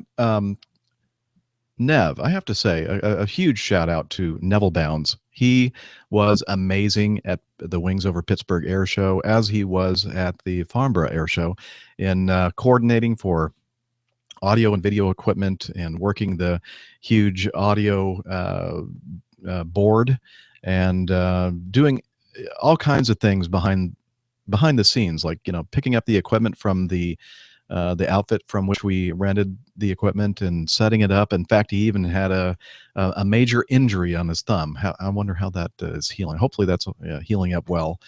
We're just calling him Four Fingers now. Yeah, he kind of lost some of his thumb, I think, setting up a PA speaker. That can be called Goldfinger now. There you go. And I'm hoping that the lawsuit against the APG Coffee Fund has been dropped. We're still in negotiations with our various attorneys. Anyway, so no, really a big thank you to Nev. He does so much for the APG community and other aviation podcast communities out there. And we just wanted to make sure that you understood that we really appreciate you and all the work that you do, mostly behind the scenes.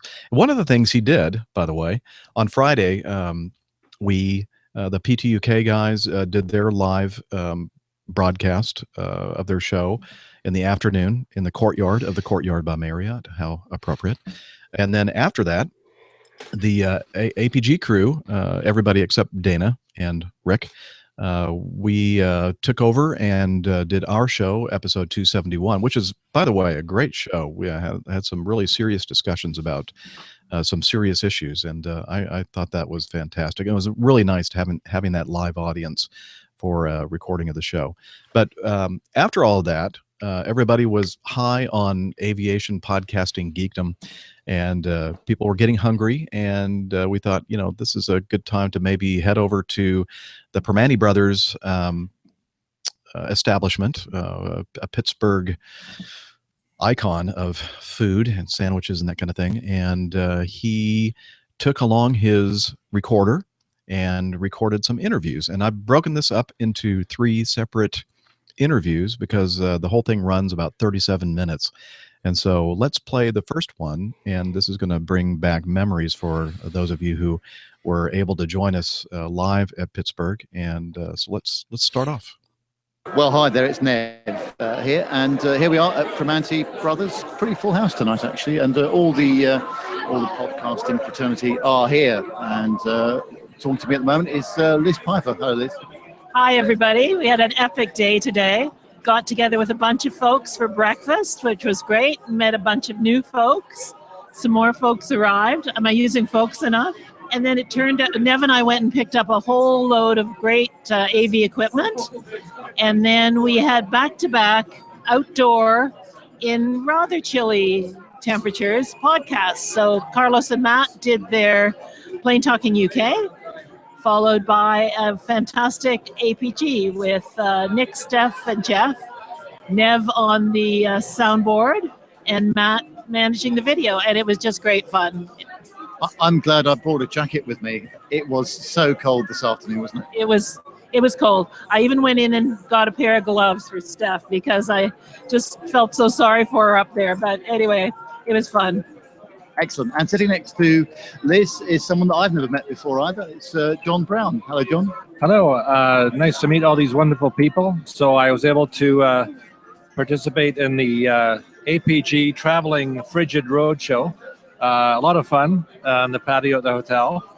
And as usual, the dynamic interplay with all the hosts and guests was a lot of fun. And I think our chat room folks enjoyed equally well with the amazing AV production by Nev and company. So a great start to a great weekend. And how did you get involved in listening to these podcasts, John? This was my way of passing time while doing my private pilot training. The airport was an hour and a half away, so it was a great way to start passing the time in a useful way. And I came across the APG just by chance, and it's since become my favorite because of the way it's evolved and developed, and has now embraced this huge community of people worldwide. So quite a phenomenon, and going from strength to strength. Now, you live in Canada, but I detect a Glasgow accent there. How long have you lived here for? I've lived for 8,000 years in Canada. No, about 40 years. In order to speak to the natives, I had to adopt their ways. A lot of my brogue has been surreptitiously submerged, so it doesn't come out to the fore, except for those people who can tell those giveaway oot and a boot and other such phrases. But I've been in Canada for a long time, love it, and I'm exploring the great North American continent with my own wings. I flew down today from north of Toronto, and I'm enjoying the exploration in my own aircraft at this rather late part of my life, but it's a joy and an exciting adventure. So this is just another part of it. Superb. How long have you been a GA pilot for? I started about 7 years ago.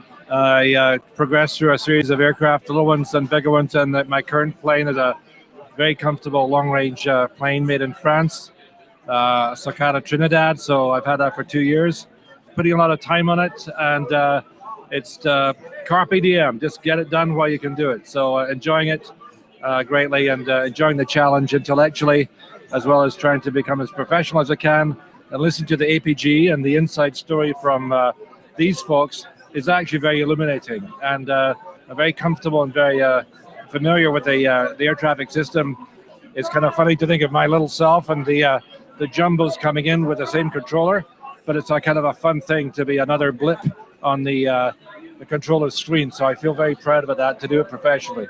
Absolutely superb, John, and what a great pleasure to talk to you. Thanks very much indeed. You're welcome. Great to be here. Well, here I am with Jen Niffer, and she is with lots of people. So what sort of day have you had, Jen? I did. Today was fun. The live shows were a good time. Really enjoyed it. It was chilly, but worth it. It's an incredible network that Jeff and the team have developed now, isn't it? Of people from all around the world with a general interest in aviation, but right across the spectrum, really. Yeah, I'm really impressed at how many people have traveled quite long distances to be here. It's my first time meeting you as well, so it's been a great pleasure. Oh, it's been wonderful to meet you. And I mean, with the exception of Jeff, it's my first time meeting everybody. So. Yeah, superb. Great. Thanks, Jen. Well, here I am with Captain Al, and Al made a lot of contribution to the podcast today. Never short of a few words, are you? Apparently not. Did you enjoy yourself this afternoon? Oh, I did. I had a great time, actually. Yep, it was good fun. It was a bit cold, though, wasn't it? Well, I didn't feel the cold as much until I got into the hotel room and thought, wow, this is positively tropical in here. So, yeah, it was obviously pretty cold. There's some really interesting subjects brought up this afternoon, weren't there, which I know you feel quite passionately about. Yeah, absolutely. I mean, I've got a reasonable passion towards pilots not consuming enough water. That's always close to my heart, having had kidney stones in the past. So it was interesting that came up in the conversation, and unusually there were some quite grown-up subjects today. So that's a change. Interesting as well, isn't it, to interact with the chat room as well and getting the questions from the guys back home? Yeah, absolutely. I mean, the chat room's always quite a dynamic environment. Slightly abstract, having a large quota of the chat room sat around the same sort of area, but yeah, I mean, it was good. Superb. And more of the same tomorrow, I would imagine. I believe so. See if we can do better, eh? Excellent. Great to speak to you again, Al. No problem to chat to you. Well, here I'm with Captain Rick Bell. What sort of day have you had, sir? Yes. Sun came up, and then it went down, and now I'm drinking a beer. Is the question too difficult? Yes. I don't even know how to describe that day. We didn't break anything. We didn't kill anybody. We didn't bend any metals. So it was a good day, and we got all of our arrivals. We got everybody in supposed to be here. So yeah, it was a good day. And you're all set for tomorrow? Absolutely. So we had a good show today, and tomorrow we're set. Probably be weather-wise, will be a little bit better than today. So we'll definitely have a low show. A little bit of rain in the morning, but that's not going to deter us, and it's supposed to clear up and be really nice tomorrow afternoon, so it'll be really good.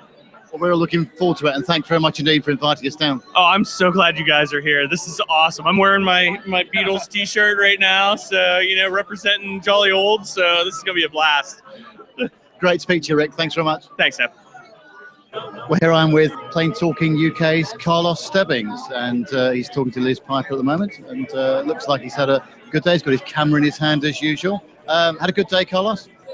I've had a fantastic day, Nev. I have to say, I'm sitting here looking at your food, feeling rather hungry. But no, it's been a fantastic day. We're just talking earlier, saying that this is just so amazing, the fact that we're all here together.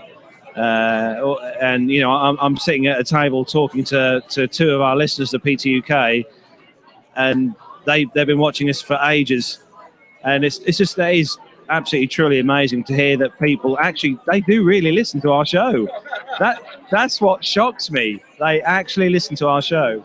So yes, it's very enjoyable indeed. We've met some fantastic people, and yeah, what a great day we've had. You know, you couldn't have wished for. The weather's been cold, as we all know. It's been chilly, but that doesn't really matter.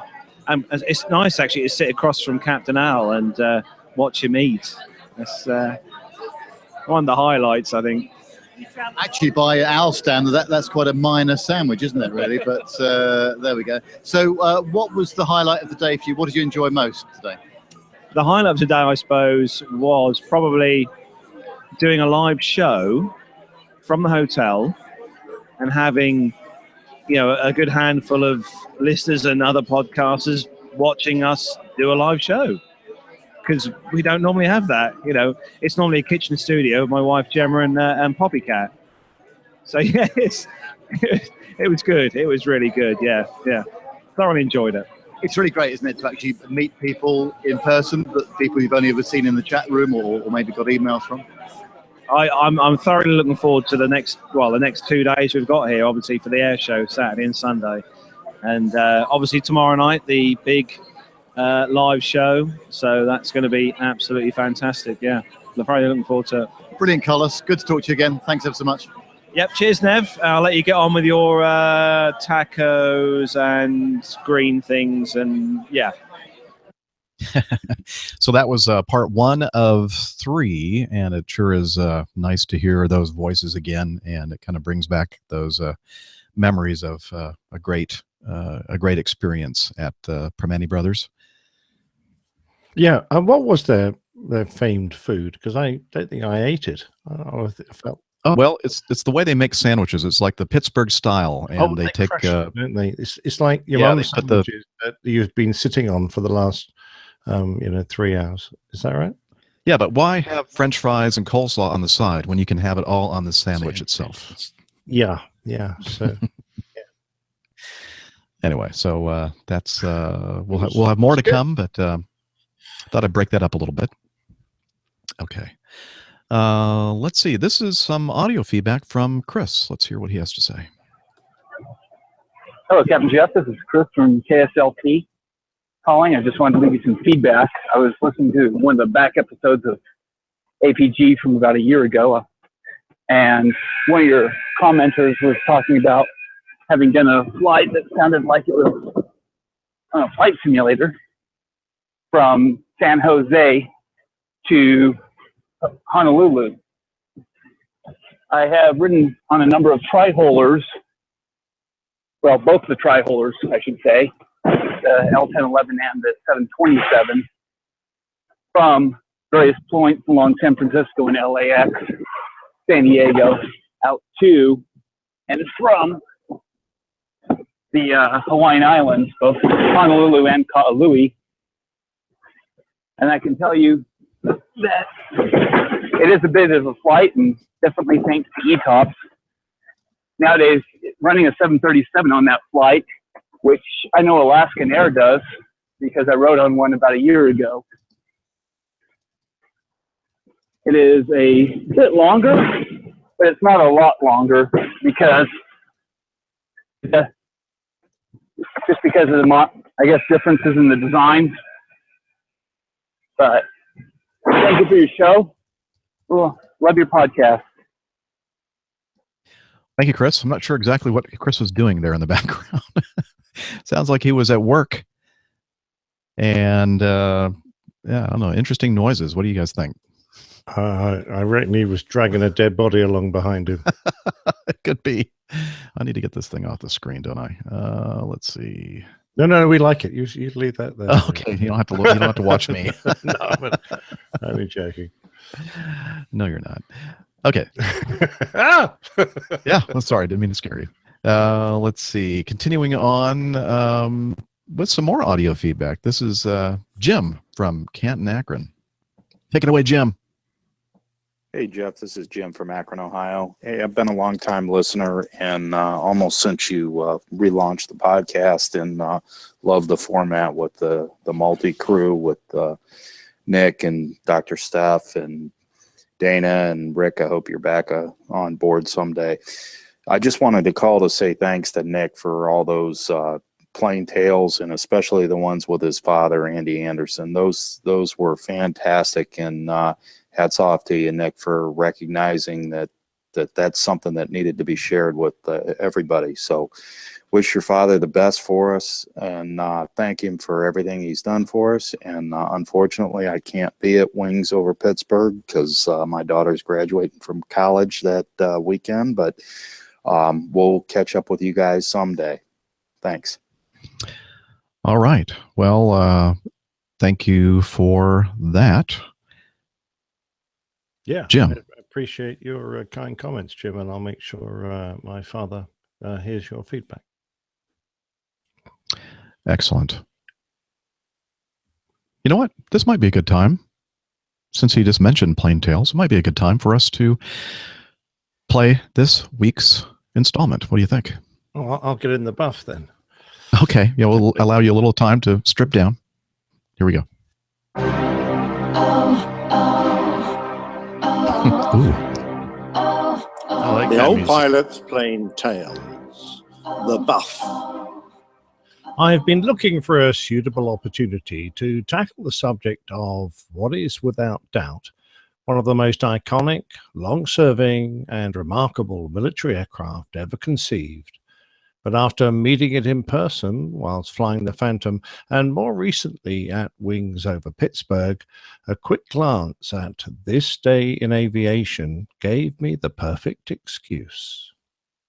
As I write this, the date is the 21st of May 2017, and I'm looking at an image of Life magazine from back in 1956, which has the face of Major David Critchlow gracing the cover, as he looked out of the open cockpit window of his B-52 Stratofortress, named Barbara Grace, after both his wife and his mother. He did a mission to drop the second test weapon of Operation Red Wing. The weapon in question was the TX-15X1 two-stage radiation implosion thermonuclear bomb weighing 6,867 pounds, a little over 3 metric tons. Getting airborne from the Marshall Islands, the crew consisted of 4 majors, a colonel observing, a lieutenant in charge of timing, and a sergeant who presumably made the tea when he wasn't fixing the radar. This drop was to be a demonstration to the world that the USA could air-deliver multi-megaton yield thermonuclear weapons using the B-52, and was the first airdrop on Bikini Atoll. Everything was set up with the instrumentation surrounding the huge target marked on the ground of Namu Island for Mission Red Wing Cherokee to drop its airburst weapon. Amongst those monitoring the test was Airman First Class Jackson Kilgore. This man was about to receive a serious reprimand. Why, you may ask? Well, very unfortunately, despite the seniority of the personnel involved, the crew, flying in at 50,000 feet, misidentified their targeting beacon for an observation facility on a different island. The bomb missed Namu Island by 4 miles, detonating at 4,350 feet over the open ocean to the northeast. As a consequence, most of the test data was lost, a fact that Airman First Class Kilgore revealed to the world, resulting in some extremely embarrassed Air Force generals and an impressive chastising for the airmen. The B-52, commonly known as the Buff, which starts as Big Ugly Fat and ends with an expletive, started life in the loving hands of a Boeing engineering team consisting of George Shire, Art Carlson, and Vaughn Blumenthal. They were in Dayton, Ohio, presenting the latest turboprop bomber proposal to the Air Force Chief of Bomber Development. Disappointed with the design, the team were asked if they could come up with a proposal for a 4-engine turbojet bomber. By chance, Boeing's Ed Wells and 2 other top engineers were in town, and over the weekend they worked on what was essentially a new aircraft. The new design was basically a B-57 Stratojet with 35-degree swept wings, 8 engines paired in 4 pods, and a bicycle undercarriage with the ability to pivot by at least 20 degrees to aid in crosswind landings and outrigger wingtip wheels. With the team working on weight and performance data, Shire rushed out to a hobby shop for materials to build a model, and Wells, also a skilled artist, provided a complete set of aircraft drawings. On Sunday, a stenographer was hired to type out the proposal, and first thing on Monday morning, the Air Force was presented with a neatly bound 33-page proposal and a 14-inch scale model. After some design changes, which included a side-by-side cockpit rather than the original tandem seating, Boeing was awarded the contract for 13 B-52As. The YB-52 first flew on the 15th of April, 1952, with Tex Johnson as the pilot. Unlike his flying of the Boeing 707 prototype, which included barrel rolling it, Johnson kept things smooth and steady, and the resulting test flights went very well. The Air Force soon upped their order to 282 aircraft. Only a few B-52As were built, all of which were used by Boeing for testing. The contract was updated to a new specification, and the next 10 became B-52Bs. On the rollout ceremony in March 1954, the Air Force Chief of Staff said, "The long rifle was the great weapon of its day. Today, this B-52 is the long rifle of the air age." For those not familiar with this remarkable Leviathan of the air, the Stratofortress stands over 40 feet tall and nearly 160 feet in length with a span of 185 feet. Its maximum takeoff weight is 488,000 pounds or nearly 220 metric tons. It has a range of well over 7,000 nautical miles and can reach 50,000 feet. It began with a crew of 6, the 2 pilots up front, with the radar bombardier and navigator facing forwards behind and below them. The electronic warfare officer is on the same level as the pilots, but well behind and facing backwards, with the lonely rear gunner initially positioned with his 4.50 Brownings in the rear of the aircraft. The only man without an ejector seat. Later versions automated these rear guns and moved the relieved gunner to a bang seat next to the EWO. The Brownings were replaced by the stupendous M61 Vulcan cannon, and finally in 1991 the tailgun was removed entirely. Over the next 7 years, a multitude of versions were to be built, from A to H, and the order increased from the initial 282 airframes to 744, with the last B-52H being delivered in October 1962. The rapid level of modification saw the aircraft transformed in capability, range, power, and performance. Its operational roles were expanded to include reconnaissance, heavy loads of conventional bombs, updated avionics, bombing and navigational equipment, and external fuel tanks. Pratt & Whitney J57P-43W turbojets were installed and fitted with water injection. Its weapon carrying capability has been modified throughout its life to encompass the most modern of systems. All in all, the Buff has turned out to be a most flexible war machine, reflected by its remarkably long life. Early in its existence, the Stratofortress had its share of problems. The split-level crew compartment meant that to keep the pilots cool in direct sunlight, the rear crew, near the ice-cold floor, froze.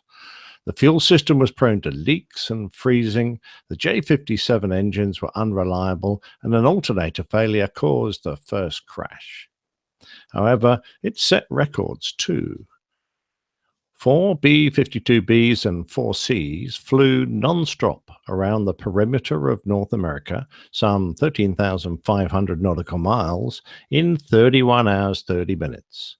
And then 3 B-52Bs flew non-stop around the world, 21,145 nautical miles, in 45 hours 19 minutes. For such a blunt aircraft, it even set a world speed record of 519 knots over a closed 2,700 nautical mile circuit. It also set unrefueled distance records of 10,895 nautical miles. Operationally, the aircraft also proved to be a very capable machine. Throughout the Cold War, the B-52 performed airborne patrols, loitering at high altitude near the borders of the Soviet Union to provide a rapid first strike or retaliation force. With the advent of accurate high-altitude anti-aircraft missile systems, the Stratofortress proved equally capable of a low-altitude role. During the Vietnam War, B-52s were fitted with external bomb racks, allowing the carrying of 24 750-pound bombs. Later, the internal bomb bay was modified to carry an additional 84 500-pound bombs, increasing the total capacity to 108 bombs. These missions were initially flown from Guam, necessitating a 12-hour round trip. Operating in the hostile environment of North Vietnam gave rise to losses, and in total 31 buffs were lost. However, their tail gunners accounted for 3 MiG-21 fish beds. B-52 strikes were also an important part of Operation Desert Storm, when a flight completed a 35-hour mission from Louisiana and back to hit targets in Iraq. This attack opened the coalition offensive, firing 35 cruise missiles and destroying 85 to 95% of their targets.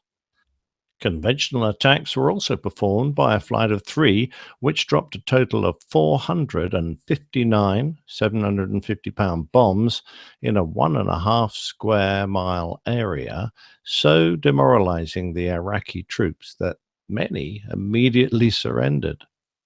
During the conflict, the B-52s flew 1,620 sorties, delivering 40% of the weapons dropped by the coalition. The only damage done during this conflict was when a HARM anti-radiation missile from the coalition's side apparently homed onto a B-52's tailgun radar. This jet was subsequently renamed In Harm's Way. This was the incident which led to the removal of the Buff's rear gun. More recent conflicts in Afghanistan have also employed the Stratofortress's flexibility. Its ability to loiter and deliver precision weapons let it be used in the close air support role, in addition to conventional bombing. Operation Iraqi Freedom also saw the Buff employed delivering cruise missiles. Indeed, it proved to have the highest mission-capable rate of the 3 heavy bombers available at 80%, whilst the B-1 only achieved 53% and the B-2 30%. Not all of the B-52's missions have proven to be quite so successful, however. In 1961, a B-52G from a base near Goldsboro, North Carolina, was airborne with a pair of Mark 39 nuclear bombs. At around midnight, it hooked up with the tanker to commence air-to-air refueling. During the procedure, the tanker crew spotted a fuel leak from the Stratofortress's right wing. They aborted the refuel and took up a holding pattern off the coast to burn off fuel before landing. On getting to his holding position, the commander noticed that the leak had worsened, and in the previous 3 minutes he had lost 17,000 pounds of fuel. He was immediately ordered to return to the Seymour Johnson Air Force Base near Goldsboro. As the pilots descended the aircraft through 10,000 feet on their approach, the uneven weight of the fuel in only one wing became too much to cope with, and they lost control. The order to eject was given, and most of the crew bailed out successfully. Even the third pilot, who had to manually climb out of a hatch. Unfortunately, 2 died in the crash. When they abandoned the aircraft, it was still intact, but it broke apart before impact, releasing both the nuclear weapons from the bomb bay at about 2,000 feet. The first weapon commenced its arming sequence, with 3 of the 4 arming devices activating, including the parachute deployment. When it was found with its parachute gracefully draped over a tree, Lieutenant Jack Revell, the bomb disposal expert responsible for disarming the device, stated that the arm safe switch was still in the safe position, although it had completed the rest of the arming sequence. The second bomb fell straight to Earth at around 700 miles an hour, burying itself in a meadow and disintegrating. Although it too had completed most of its arming sequence, a low-voltage switch had prevented it from fully arming. In 2013, Revell recalled the moment the second bomb's switch was found. "Until my death, I will never forget hearing my sergeant say, 'Lieutenant, we found the arm safe switch.' And I said, 'Great.' He said, 'Not great. It's on arm.'" Revell claimed that we came damn close to a nuclear detonation that would have completely changed much of eastern North Carolina. He also said the size of each bomb was more than 250 times the destructive power of the Hiroshima bomb. In a now declassified 1969 report entitled Goldsboro Revisited, written by Parker Jones, a supervisor of nuclear safety at Sandia National Laboratories, said, "One simple dynamo technology low-voltage switch stood between the United States and a major catastrophe." Evacuation of the second bomb was abandoned as a result of uncontrollable groundwater flooding. Most of the thermonuclear stage containing uranium and plutonium was left in place, but the pit, or core of the bomb, had been dislodged and was removed. The United States Army Corps of Engineers purchased a 400 feet circular plot of the land over the buried components. A visit to Eureka, a town 3 miles from the incident, will reveal a commemorative sign titled "Nuclear Mishap," which tells how widespread nuclear disaster was averted. The B-52 is not an aircraft that is quietly moving into the historic footnotes. It is an important part of the U.S. Air Force's inventory, and for an aircraft conceived in a weekend, it has been an unrivaled success and a credit to its manufacturer, Boeing. Captain David "Swoop" Welsh flies the B-52 Stratofortress, as did his father, who flew combat missions in it over Vietnam, and his grandfather, who was trained to drop nuclear bombs from it in the Cold War. Having started its operational life in 1955, as of 2015, 58 were still in active service, with 18 in reserve. The aircraft celebrated 60 years of service with its original operator in 2015, and it's expected to serve into the 2040s.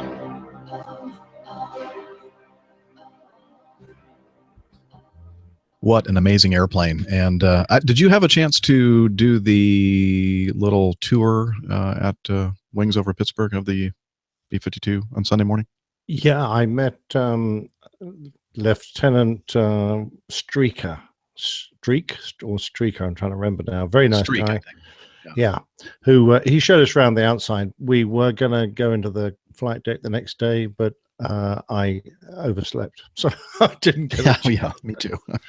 So that was a bit of a shame. But what a great airplane! I just loved it from the first day. I intercepted one over the Western Isles, and the fighter controllers told us it had come all the way across in the States. So I went, "Oh, wow!" And then, of course, you hear about their other feats.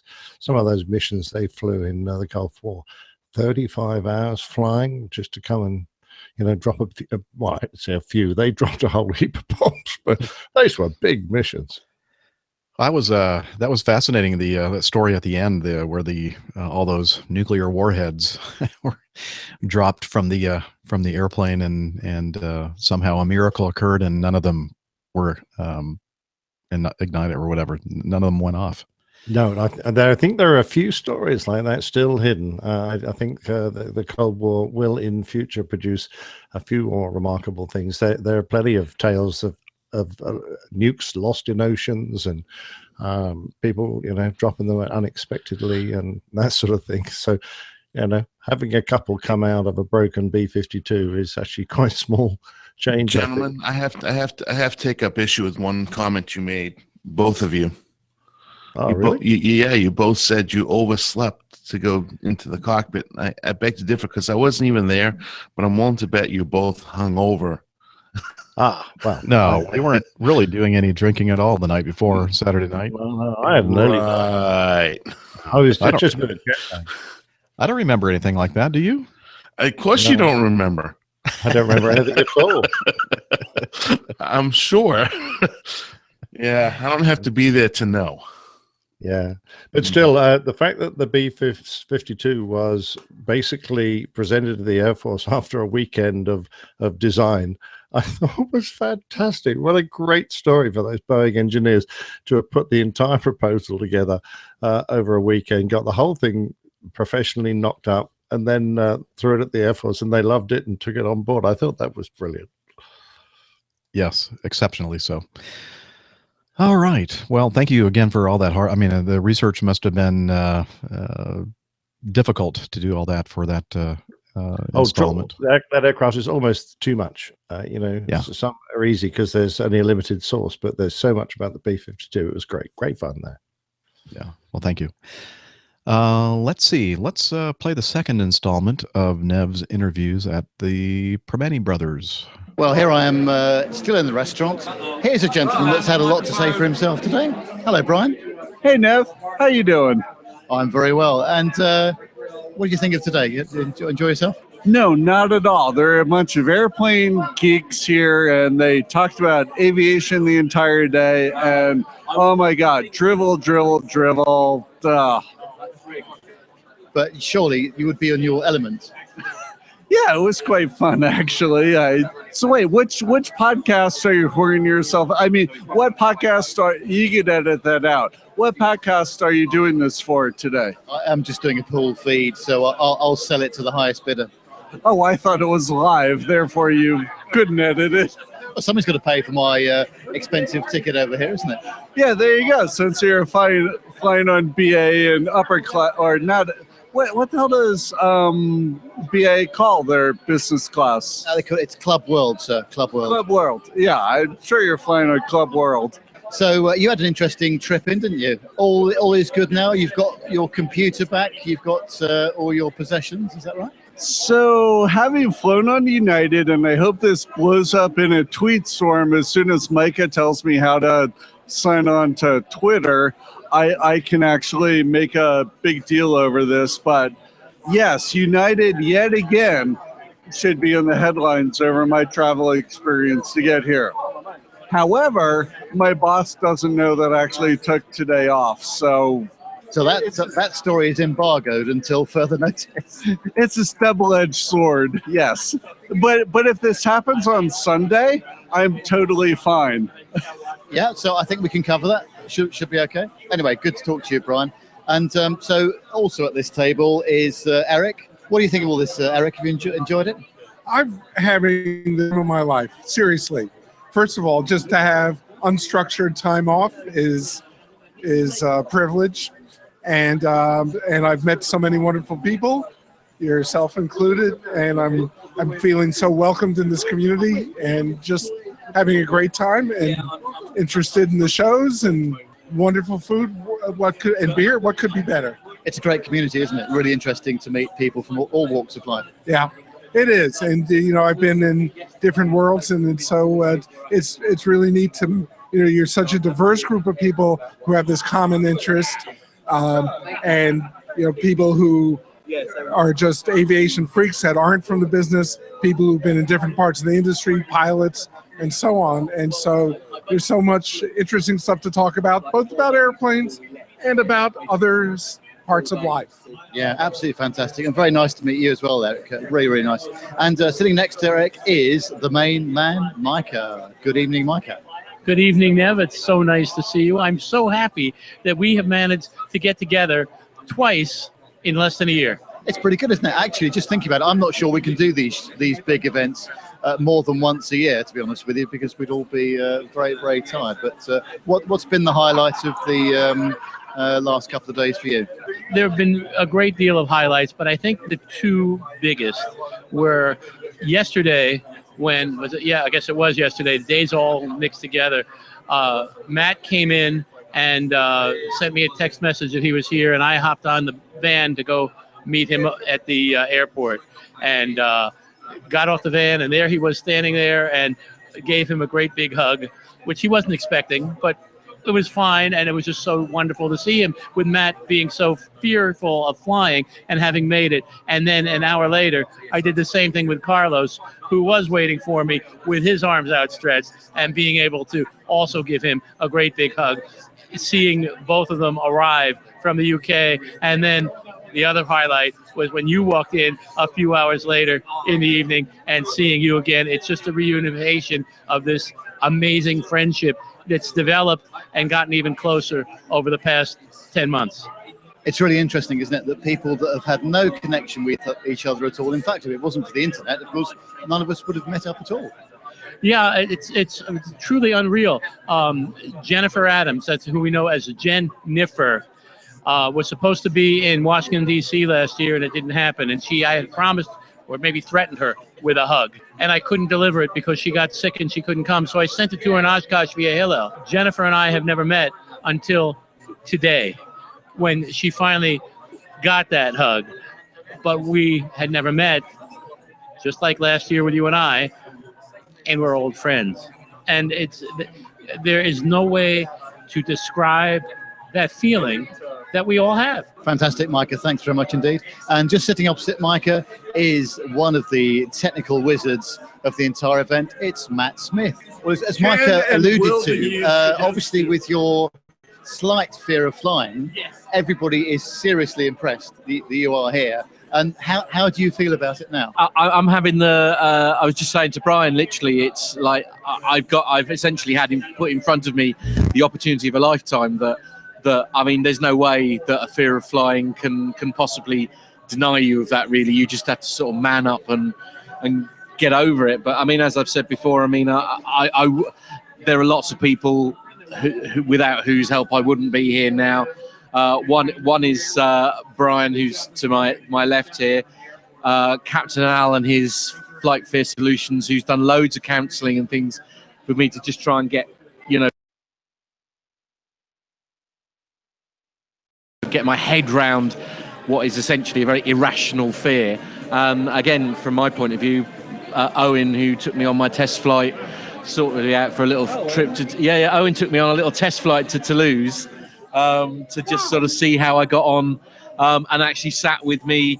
I mean, like one example, we were sat on the we were sat on the ground, and they were sort of busy doing all the pre-flight checks and things. For whatever reason, Swissport pulled the ground APU out like way too early, and of course, so I'm scared of flying, and suddenly all the emergency lights come on and all the buzzers start going off and it goes dark and all this kind of thing, and I literally grabbed the armrests and went, "Ooh!" what the hell? And of course, because Owen is forever flying for Harpjet, he's up in the air every 15 seconds, sort of going from one place of the world to the other. And because he said, it's all right, it's just because they're morons and they pulled it out too soon. It's fine. Just give it a minute. And then sure enough, everything all spooled up and it was away. But it was just, it's been, I almost can't believe I'm here. We've had a couple of good shows today, one for your show, PT UK, and one for APG. And we've got another big event tomorrow night. Well, that is the rumor. Yes, absolutely. We've been doing some testing.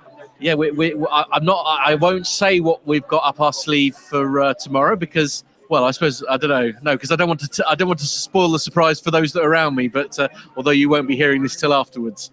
Yeah, we've been doing some quite techie testing today, haven't we, to make sure the two shows that we did today was basically all leading up to what we want to do tomorrow. So yeah, some exciting things going on hopefully tomorrow, which I'm looking forward to getting stuck into. But yeah, so I think it's sort of similar lines to what was done at Farnborough.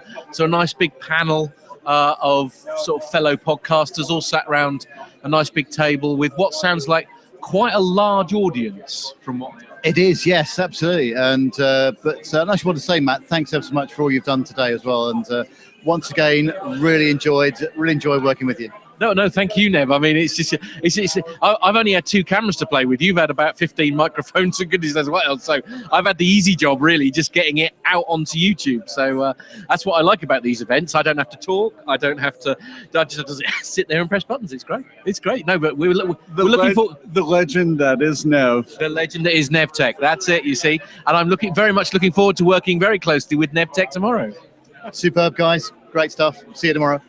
Well, I've moved on to another table now, and there's some familiar faces on this table. First of all, at the head of the table, which means he's probably paying the bill, that's Captain Jeff. I think the check's on its way. I was here, and then Barb came in, and she forced me around the corner here. So, yeah, I guess I'm going to have to pay for everything. Damn it. Have you enjoyed yourself today? I have enjoyed myself, and I've enjoyed being around all these av geeks and APG community members, or we call them APGers. It was a great day today because started off by going to a great breakfast at a place called Eggs and That, and we got to be serenaded by F-16s and other airplanes making lots of noise and providing like a little air show for us. And then we got back to the hotel. PTUK recorded at 2 o'clock-ish, and then after they finished up with their show, we did our show, APG 271. And we did it outside in the courtyard, and it was really cold. But it was a great show and great audience participation. And I don't know, I'm just really excited to be here with everybody in person. It's such a great thing. Every meetup that happens, the bar gets set a little bit higher, doesn't it, as well? Well, the bar is always important in the APG community. That's all I can say about that. Because if we didn't have a bar, yeah, it would be a bad thing. Absolutely, we couldn't live without it. But Jeff, your contribution, as always, has been fantastic, and thank you very much for allowing us to be part of your world. Your contribution, Nev, has been amazing, and we couldn't have pulled off this recording today without your audio expertise, and we're counting on more of that tomorrow night. Oh, yes. I mustn't get too drunk tonight because we've got more to do tomorrow. That's right. Yeah, please pace yourself. Fantastic, Jeff. Thanks ever so much. Sitting next to Jeff. All right, that's part 2. And we have one more to go. Well, I told you it's going to be a long show today. Are you guys still there? Who did you tell? Oh, you told us. Told everybody, actually. Yeah, maybe you say that. It's going to be a long Hey, show. Yeah. Would you mind if I did something here? I'm getting like crackling noises from, I don't know if you guys are hearing the same thing, playback of the audio and everything else. Yeah, just from your audio occasionally. Very Yeah, occasionally. it's because of this new setup I'm using today, or different setup. I'm going to change a couple audio routings here, so if you'll bear with me, it'll just take a few seconds. Sure. So let's see here. I'm going to plug this one in here, and I'm going to go over here, and I'm changing up the. And lubricate that. Make that a bit moister. Wow. That's what she said. I'm glad I'm glad you said it, Jeff, and not me. Don't know what I'm talking about. Mm-hmm. Really. Okay, I need to route this to the recorder. It's not going to the recorder. There we go. Come on. This audio hijack graphic layout system is really finicky. There we go. Anyone out there got some inside leg spring calipers they could let me have? I need 6-inch and probably a 14-inch pair.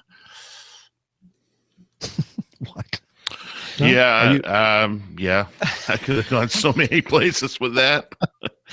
It sounds like always need some decent spring calipers. Okay. It's just I went to Sears. I went to. Oh, hello. Nice bit of echo. Ooh. Went to Home Depot. I went to some kind of tool specialist, and not one of them had a single set of inside calipers. I couldn't believe it. So what are we using these? Should I dare ask? Oh, no, just for measuring. Just they're just a measuring. Oh, okay. Okay. I think I'm getting some other noise now. Oh, that's your voice, Jeff. You guys can you can still hear me, right? Loud and clear. Okay. Let me see if you can hear the audio from Evernote. Well, here I am still in the restaurant. Hear that? Bit echoey. But yeah, we can hear it. Echoey. That's not good. Oh, I know why. I can't do that. All right, I got to put it back where it was. Shoot. Oh.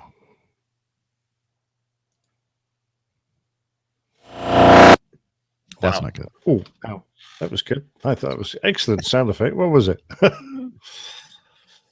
All right. That's off. And now what? Okay, back over here. Put that back on. Okay. You all say something. Hello, hello, hello. Hello, hello. Okay. And let me make sure that the echo is gone by playing that again from now. Here's a gentleman that's had a lot to say for himself today. Hello. Yeah. Good. Back to normal?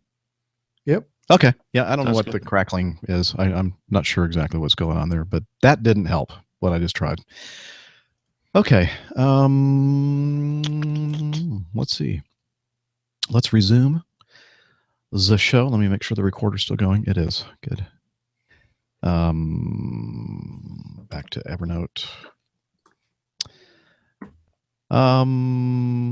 You know, I really do want to play this. This is from, Steve Horn. He does the How I Got Here installments audio. And this one's a little bit longer one, but I think that everybody will really get a kick out of it. It's very entertaining. Excellent. So without further ado, we're going to hear from Steve and his interview with, actually, you're not going to hear Steve. He does this so well. You don't even know that he's the man behind the scenes with his interview with a first officer named Bosun.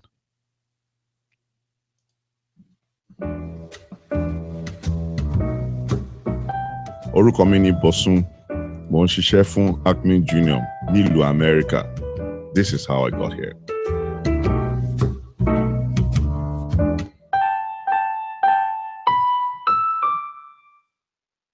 I'm originally from Nigeria, born and raised there. Got interested in aviation at a very, very young age. My dad was the head of the aviation department just after independence in 1960. So growing up, went around with him, going to the airports, being around airplanes. He wasn't a pilot, but he was responsible for the whole civil aviation department. Went to elementary school, went to high school in Nigeria. Of course, conversation always comes up. What are you going to do when you get out of high school? And I've always said I was going to be a pilot. The British system didn't esteem pilots, particularly when you talk about in the colonies. Then certain professions were esteemed: medicine, engineering, law, accounting.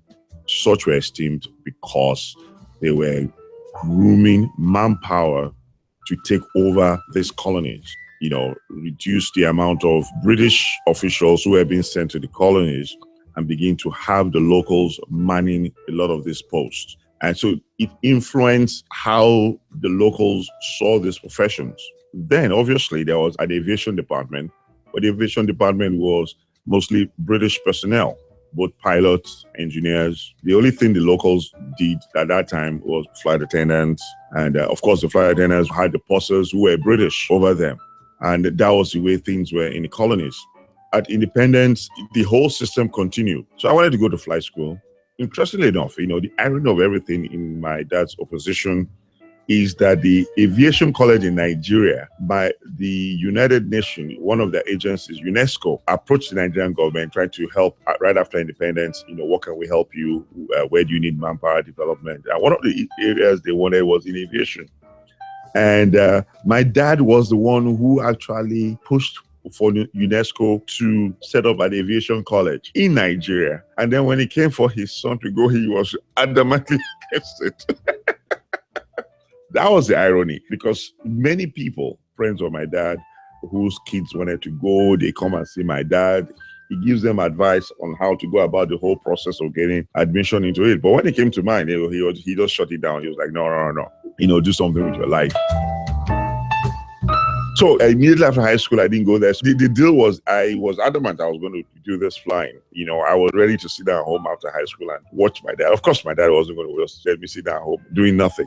So we reached an agreement whereby it was like, okay, go and get a degree, go and do something. And then to sweeten the deal, it was like, you go to the US and get a degree. And it's like, oh my God, this is 4 years of vacation in the US. Let's go.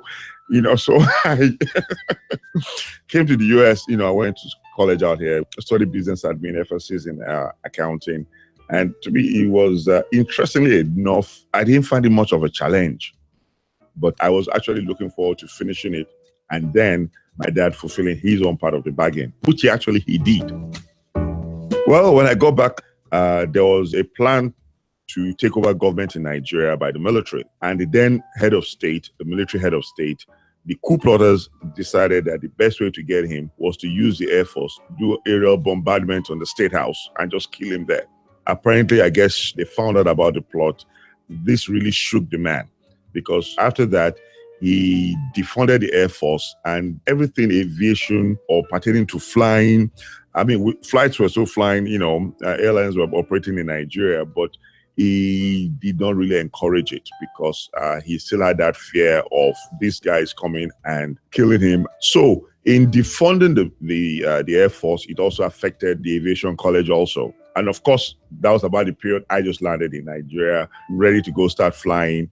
And the first clue was that the schools kept on postponing when we were going to start. And after about 2 years of doing this, I figured, these guys something was going on. And I began to put two and two together. So I decided I'll go do my flight training in South Africa. Of course, in the meantime, I already was about to get married. So that kind of took my focus away for a little bit of time. After marriage, my wife was coming to the US. And so I decided, okay, there was no point in her coming to the US and me going to South Africa. I will just come and do my flight training in the US. So I went to Spartan School of Aeronautics, finished up my training, got my commercial multi-engine instrument, and I was about to start my CFI when a very good friend of mine from Brazil, his wife was secretary to a gentleman who was starting up a charter service in Fort Lauderdale. That we both decided to go talk to the man and see if he was going to hire us as pilots, first officers, flying the Sweringer Merlins. So we went down to Fort Lauderdale, had a meeting with the man, and convinced the man we will do the work needed. We will do everything. You should just hire us. We're ready. And he was gracious enough that made us the offer, and we were hired. The training was set up for September 10th, 2001. About a week before then, the chief pilot called and told me that the gentleman who was going to take us for the ground school had something he had to do. So the training was going to be moved by a week till September 17th, which was fine. I'd already moved from Tulsa. I had a toddler and a newborn who was just barely 2 months old then. we had moved to Houston on our way to Florida. So we decided to spend time with some family, just another 1 week. And on the morning of September 11th, we saw everything that happened. On Thursday of that week, which was a couple of days later, I called the chief pilot just to confirm Monday was still on. And he told me, he said, let me get back to you. Said there's a whole lot going on out here. A couple of days later, he called me back. He tells me, he said, the FBI is all over here. Apparently, some of the hijackers were trained on that airfield and they were harassing all the operators there. I said, okay, not a problem. Waited about a week, called him back again. And then he asked me, he said, hey, by the way, where are you from again? I said, Nigeria. He said, where's your buddy from again? I said, Brazil. He said, oh, no, we're not going to deal with you guys. I said, right now, you guys are bad business. Sorry, we have to take back our offer. I was totally surprised. I said, why? He said, right now, he said, anything non-US citizen, we don't want to touch. The government is very, very, very, very, very not happy, not enthused about, foreigners right now, even though we're permanent residents of the US. So there goes our opportunity. So I was stuck in Houston with a family. I didn't really know what to do. So the next thing was I need to get a job. Obviously, in a post-September 11 environment, but 250-hour guy looking for a flying job was not going to fly. So dusted out the good old certificate. I went to go look for work with Citibank. And subsequently after that, I worked with US Bank till early 2007, at which time I was looking for an opportunity to get back into flying again. So in 2007, I found out that a company in Nigeria, Acme Africa, was looking for pilots. They had started operations. They needed very well experienced first officers. Wasn't very much interested until I found out that they were going to give the low-time pilots an opportunity. So I applied, and I was fortunate enough I got the job. But I was still living in Houston. My family was in Houston, so I had to commute between Houston and Lagos. That was a tough commute. Acme Africa was flying to London, so I had to take Continental from Houston to London and connect just within hours to Lagos. I did that for a total of about 4 years, and that was very, very, very rough. Rough on a young family, rough on my marriage. I think what kept me going was the various flying we did. We flew within Nigeria, obviously. We flew within West and Central Africa. Also, we used the 737-800s on thin routes between certain cities in Nigeria to London, and also from Lagos to Johannesburg. On our northbound flights to London, we flew over the Sahara Desert. There were huge swaths of the Sahara whereby we had no communication with any air traffic control facilities. ICAO had set up a procedure, a frequency 1269, where everybody made position reports every 20 minutes. Of course, it worked very well when people make the necessary reports, but there were a certain group of individuals from a certain part of Europe who were notorious for never ever making any position reports. The rumors were that they did that so that they don't pay overflying charges over many countries. During our outbound leg going to Europe, we went northbound, and most traffic at that time of the day is usually coming from South Africa or the southern part of Africa, Western Africa, and everybody kind of funneled towards Europe. Rarely do you have east-west traffic, and they typically did the east-west traffic because they were moving cargoes between certain nations. Usually what you see is on TCAS, they appear, and then you just look out and you see this black smoke because they were flying these very, very old, inefficient airplanes from a certain part of the world. They show up, they had no regard for traffic rules, and you have to be on the lookout for them. You had a lot of traffic, various very, very reputable international airlines from Europe, Lufthansa, Air France, British Airways, you had South African Airways, everybody going up on this flow of north and south flow. Like I said, rarely do we have east-west traffic. So when you see east-west traffic coming, it's them. On our Lagos-Johannesburg route, we usually left Lagos and we just went out straight over the Atlantic Ocean, straight to Libreville in Gabon, and then we go south to Luanda. And then from Luanda, we start a southeasterly direction towards Johannesburg. Once you leave Luanda, about 200 miles out of Luanda, you were in the real typical heart of Africa, in the jungles. There was no human habitation from there onwards up until southern Botswana. because most of northern Botswana is also uninhabited. I mean, those were ETOPS operations, and the company decided that they were going to use airfields that were built by the Cubans during the civil war in Angola. These airfields were pretty much VMC, no night operations, quite long runways, 10, 12,000 foot runways, but we were flying southbound in the middle of the night. So, you sat there and it was like, if anything happens, where are we going? Either you're committed to Gaborone, which is about 400 miles ahead, or you're committed to Luanda, another 400 miles behind you, or you're committed to Windhoek in Namibia, which is about another 450 miles away. And I just never could understand why they use those airfields. I mean, I do understand during the day on the northbound section of the flight from Johannesburg to Lagos was a day flight, but the southbound was at night. And these were not adequate or useful alternates or diversion points for us. So those were very, very interesting times. It builds character, so to say.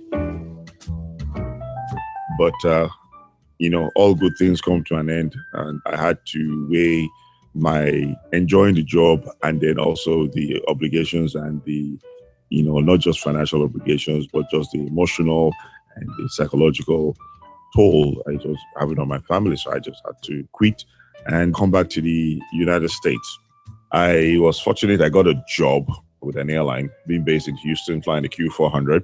Unfortunately, as soon as I got done with IOE, the company filed for bankruptcy. Stayed with the airline till the very end and rolled over to the parent company. Did training on the CLJ. As soon as we got done with training, I was out on the street. After that, I went to another company based on the East Coast.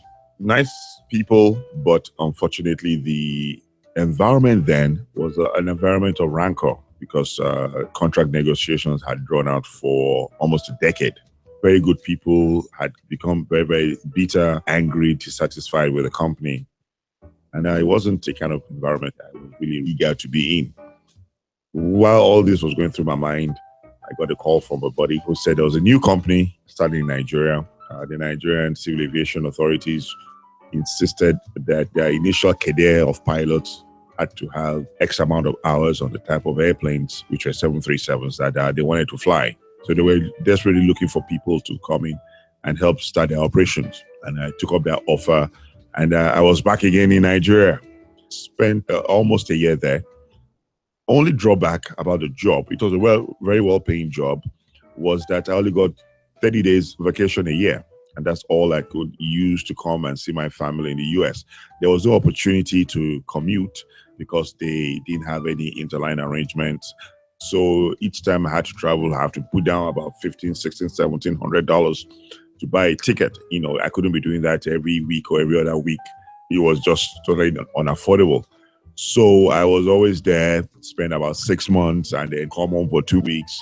I was seriously thinking at that point in time of relocating my family to Nigeria. But by then, my kids are already grown up. My son was almost getting into high school.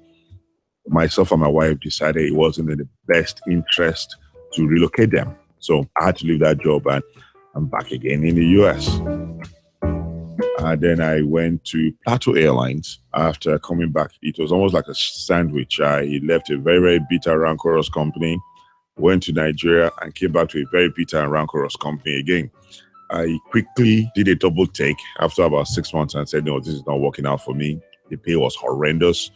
The guys there in the company are good guys, but the atmosphere there was not very, very conducive at all.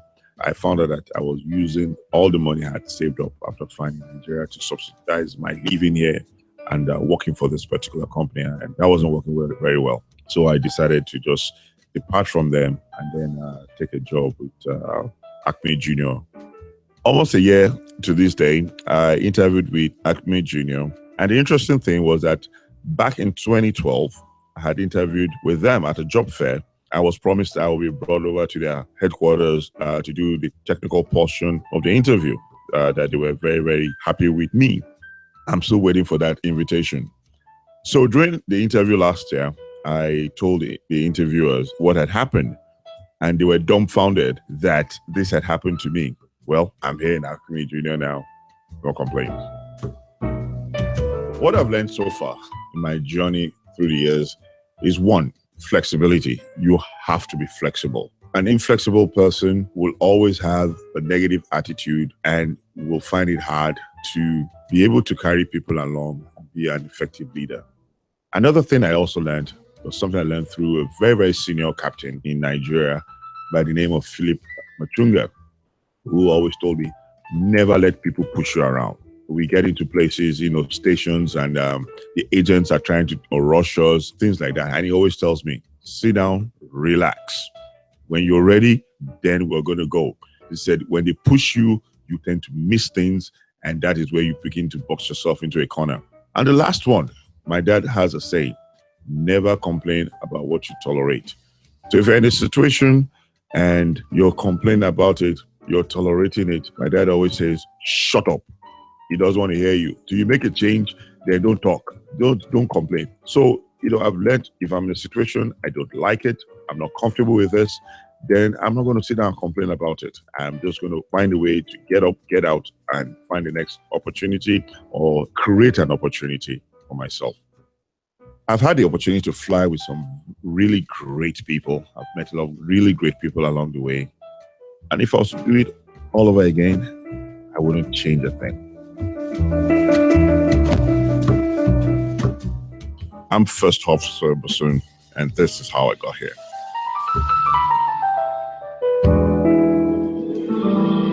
An example, a buddy of mine recently, I did a flight to the US, and got back and gave me a call. And he was asking me, he said, why do people ask for ride reports in the US? How are the rides? How are the rides? And I busted out laughing. And I told him, I said, hey, that's the way it is in the US. Everybody's looking for, smooth flight levels to fly on. We're so used to, if you file for flight level 330, you climb to flight level 330, and you stay in flight level 330. I mean, irrespective of what the turbulence is or what is going on there, you stay on flight level 330. So he found it very, very, very peculiar that everybody here was asking for how are the rights, and he just couldn't understand that. What are they asking? What's this about? How are the rights? I mean, those are the kind of differences you have. If you ask the controller in Africa, how are the rights? I can bet you he's going to pause for about 3 minutes, turn around, ask everybody in the room, what is this guy saying? And then come back and ask you again, say again.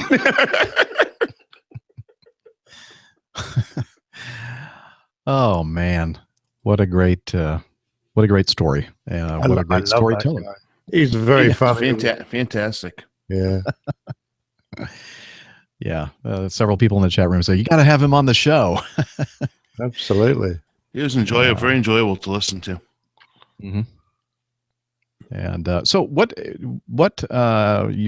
notorious European airline was he talking about there, Nick? Do you have any idea that are notorious for not making any radio reports or position reports, so they don't have to pay for overflights? I have no idea. It must be some cheap jack outfit. I wonder if they're still going. I mean, we've had our fair share of problems with unidentified aircraft that will just climb without clearances. They won't speak to air traffic. You really do, as you said, got to have your wits about you in some areas of Africa. And there are an awful lot of whitetails around. So for those who don't know, of course, an airline will always paint its colors on an aircraft. And an aircraft that pitches up like the manufacturer might have made it, just painted white, but actually now very grubby and dirty, with its registration in the smallest possible letters, that's a whitetail, and it could be run by anybody, and it could be doing anything. And those are the kind of aircraft you sometimes get, will make trouble. And quite often, if they don't like their level, they'll just turn their transponders off, and if you're lucky, they'll offset out of the airway and climb, and then they'll just slide back in again and turn all their equipment back on as if nothing's happened, and you go, what? We can't see you. There's nothing you can do. They're not talking. You don't know who they are. So, Nothing to see here. Nothing to see. Exactly right. I could tell you a few stories. So, Steve, thank you again for that. Such a great contribution to the show. We really do appreciate it. So, Yeah, we'll have to I have really Steve think on it's one of his sometime. best. Ask Oh him yeah, how he does all this, Yeah. because it's a lot of work. He actually spent quite a bit of time on this interview and trying to cut it down. He said the guy was such an interesting character that it was really difficult for him to, distill it into something that was under 20 minutes, just barely. And he was asking if it was okay to, play that length of, feedback on the show. And I said, absolutely. Yeah. So we have a few Nigerians in Acme Red. They're usually great characters. They are fascinating people to speak to. They have come up the system the hard way. Oh, yeah. And they've usually got some great stories, just like those. Brilliant. And so you hear all the things that he went through to get to where he is now. And then I reflect upon how easy everything was for me, just going into the military and then getting right out and getting hired by a major airline. And that's been it. It's been I've been really been blessed with such an easy career. So really makes me appreciate. I feel the same, Jeff. Almost like we cheated. Yeah. Yeah. It's all about timing, really. And I guess, where you're from and the circumstances from which you're growing up and everything else. Man. Yeah, I think you'd find it very hard pressed for anybody that's at the major levels to not agree completely with what you guys just both said. It's truly one of the best jobs in the world, and I feel like I'm living a dream. I mean, it's fantastic, and even I'm a little younger than you guys. I feel very blessed as well to be in the position I am, because so many people, including this show, that would love to be in the position that we're in. And doing what we do every day for a living. It's really, truly a great profession. Well, speaking of the position that you're in, Dana, we had something at Acme not too long ago at all, something we call an advance entitlement, which means it's an opportunity either to go backwards and be displaced from an airplane you're flying, or possibly, if times are good, as they are now, a chance for you to move to a different airplane or maybe upgrade to a bigger airplane or whatever. So this latest advance entitlement, did you have a bid in? And if so, did you get anything? Yes, I did. I had a bid in. I actually talked about it in the last couple of shows, what I was thinking about. And, well, Nick, do you think I went to the Airbus? Or Jeff, do you think I went to the captain's seat? Oh, always get a captain's seat first. I think you went to the Airbus. Well, it's quite interesting because both of you were exactly opposite of each other. Exactly. Nick is absolutely correct. I have chosen to go ahead and take the upgrade to the lovely Mad Dog, and the Airbus will be probably my next logical step. But right now, with the company continuing to retire the aircraft before all the senior guys, just last ones left on the airplane, like Captain Jeff, I opted to take the opportunity because the opportunity may not present itself as we move forward to go ahead and upgrade to captain. Well, this deserves a big round of applause. Absolutely. Yeah. Oh, outstanding. When is it going to happen, you think? Well, I chose to allow all junior bidders to go ahead and go through training first to hopefully preserve, because my primary goal, I didn't want to upgrade for the money. I didn't want to upgrade to say I was a captain. I didn't want to upgrade for any other reason other than the honor of being able to say I flew the MD 88 and 90 as a captain. So my primary goal is quality of life. I like having my weekends and holidays off. So it was without extreme consideration, especially the support of my lovely bride, to say go ahead and do it, because I'll be working exclusively weekends and holidays going forward. So I opted to go after all junior pilots, and as it turns out, there's about 100 additional pilots that will be junior to me. So they will go through training first, and then I'll end up in the left seat after they're there. So that'll give me a little more flexibility in bidding my schedule. ultimately, I think as of the last bid, I'll have about 180 guys junior to me on the airplane in the seat. So I don't know when the training is going to be. I suspect with as many people as they have on this latest bid, we're looking at least 6 to 8 months before I go to training. Maybe sooner, but I doubt it. Which preserves my great quality of life, and I have the advantage of looking forward to becoming a captain. So, first time. Super. Well, from now on, we're going to refer to you as I did accidentally at the beginning of the show, Captain Dana. Well done. I'm excited. It's a dream come true. I mean, you spend your whole entire career looking, your whole life trying to get to the airlines. Then you get to the airlines, and it's an exciting time to be finally hired. And now it's, once you get in, you look forward to that captain seat. Now here it is. So, yes, Liz, training in Atlanta, and it's only for me because I'm transitioning from the right seat to left seat. I think it's either a 7 or 8 day course. It's going to be easy. Yeah. Hopefully. That's Easy why transition. that's another reason why I did it, because I only have to I know the airplane very well. Obviously, I've been on it a long time. I know the system that we fly it in for the most part, all the places that we go. So I'm familiar with the operations. I'm familiar with the systems of the aircraft, and the only thing I really had to worry about learning is learning to be a captain.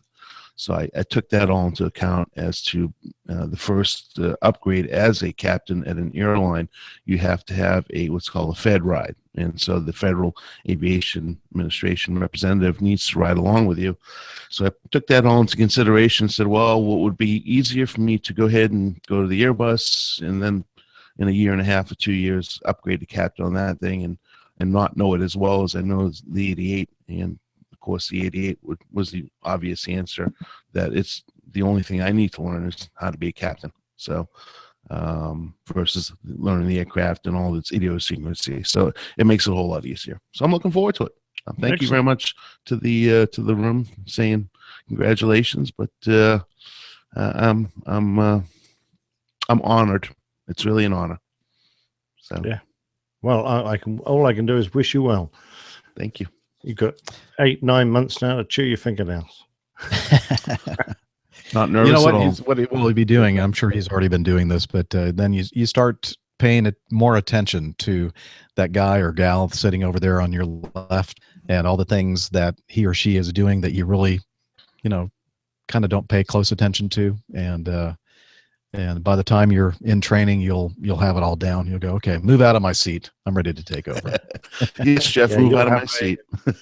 You'll have a very short list of things that you think, oh, that's good, I'll do that. And a very long list of things when you go, I don't like the way he does that. I'm not going to do that. That is true. There's more in that column than in the good column. Yeah, I'm never going to do that. What a jerk. Well, and it's kind of funny you say that, Jeff, because this past week I was flying with a line check airman, and actually, when I found out, I know I've known him from a past life. So it was really cool to be sitting in the airplane just before we closed the door to go to Grand Cayman is when it came out. So I got the news just prior to pushing back, and it was really nice to be there. And maybe if I was sitting there with you, it would have been awesome. But just to have somebody that that you can kind of talk about. And then I looked at him and I said, you're a line check airman. This is what you do all the time. Do you mind if we spend the next couple of days talking about all this? I know you're not working as a line check airman now, but he was very instrumental in kind of already prepping me to be ready to go to the left seat. And I asked him to evaluate me as if, obviously I'm not sitting in the left seat, but evaluate my procedures and my performance, and to let me know if there's any weaknesses that I have going forward as far as moving to left seat. And he was very complimentary, very few things to comment on. So that made me feel really good. So. Excellent. So, flying in this Mad Dog, there are a lot of people like Dana who have been flying the airplane for a very long time, some actually on it longer than I've been. And it's funny because after, a decade or more of flying as a first officer, and, you can tell when they're ready to upgrade because they start making captain decisions. And sometimes I'll just kind of joke around with somebody and go, all right, captain, just like to remind them that, actually I'm still a captain here, but I kind of just move out of everybody's way usually, unless it's something I don't want to do, but it's kind of fun. So, Yep. All right. So, excuse me. Oh, a bless little bit of a belch there. Sorry. Time to eat. Okay. I think the last thing we're going to do here, and then we'll close the show because it's going to be, as I mentioned before, it's going to be a long duration show. We're going to play the last part of Neville Bound's wonderful interviews, and then we'll close out the show after this. So take it away, Nev. Sitting next to Jeff is Barbara Parrish. Hello, Barbara. Hello, Nev. Yeah, it was a privilege to have some feedback, especially at Pittsburgh. Especially, it's a really special occasion, and it's just great to be here. Yeah, it's been worth all the jet lag to come over. Yeah, it's fantastic, isn't it? I have an announcement to make. Everybody enjoys Captain Nick's Plain Tales, but Barbara sent in some feedback today that we played on our show, which was just amazing. And so my official announcement is that there will no longer be Plain Tales by Captain Nick. It's going to be Barbara Parrish, and we're going to have to come up with some kind of catchy name for that. And it's a surprise to her because now she's going to have to come up with something every week. And actually, we're sort of demoting Nick a little bit there, aren't we? So I actually have another story. So that may actually happen. I may assert him up. It's funny because I bumped into a lady who has an uncle who was a pilot during the war. Apparently The Great Escape is based on her uncle, or the characters in The Great Escape. Or one of them anyway, one of the characters. I have a feeling we haven't heard the last from Miss Barbara Parrish. I agree, and that's no bad thing at all. So thank you very much indeed for coming, Barbara. A surprise last-minute visitor. What a privilege it is to meet this fine fella, the guy that calls himself Miami Hick. Hello, sir. Hello, I'll take another Coke. Oh, I thought you were the waiter. I'm sorry. Hey, Miami Hick here. Glad to be out here with everybody. I made the trip at the last minute and surprised everybody. I'm really excited to be here. This is the greatest bunch of people that you could ever want to be around. So I'm glad I'm here and looking forward to having a good time. And were you able to negotiate this with the rest of your family? Yes, I was. That's well, I actually skipped out at the last minute. I told them I was running to the store for some milk, and I hopped on a plane, and here I am. So it's too late to turn back now. Good for you, sir. And thanks so much for coming. Everybody really appreciates the effort you've made. Absolutely. I'm more than honored to be here. Fantastic. Nice one. Thanks. Right, here I am with yet another member of the Airline Pilot Guy community. And your name, sir? Bill Beats. Hi, Bill. We've not met before, so it's fantastic. And thank you very much for coming. Where have you come from? I come from Norfolk, Chesapeake, Virginia. So how far is that to come to Pittsburgh? 7-hour drive. Yeah, and well worth it. Every mile. It's quite a commitment, isn't it, as well? It has been just a delight to put faces, names in this, especially meeting you, coming all this way, and to see you, different podcasts. It's just really been great. Well, we really appreciate you coming. And what's been the highlight of the day for you so far? I think probably walking into the lobby and seeing people and they'll say, I know that person. And I know that, but I've never met them personally, but I know them through the podcast. And I really, each one has a character.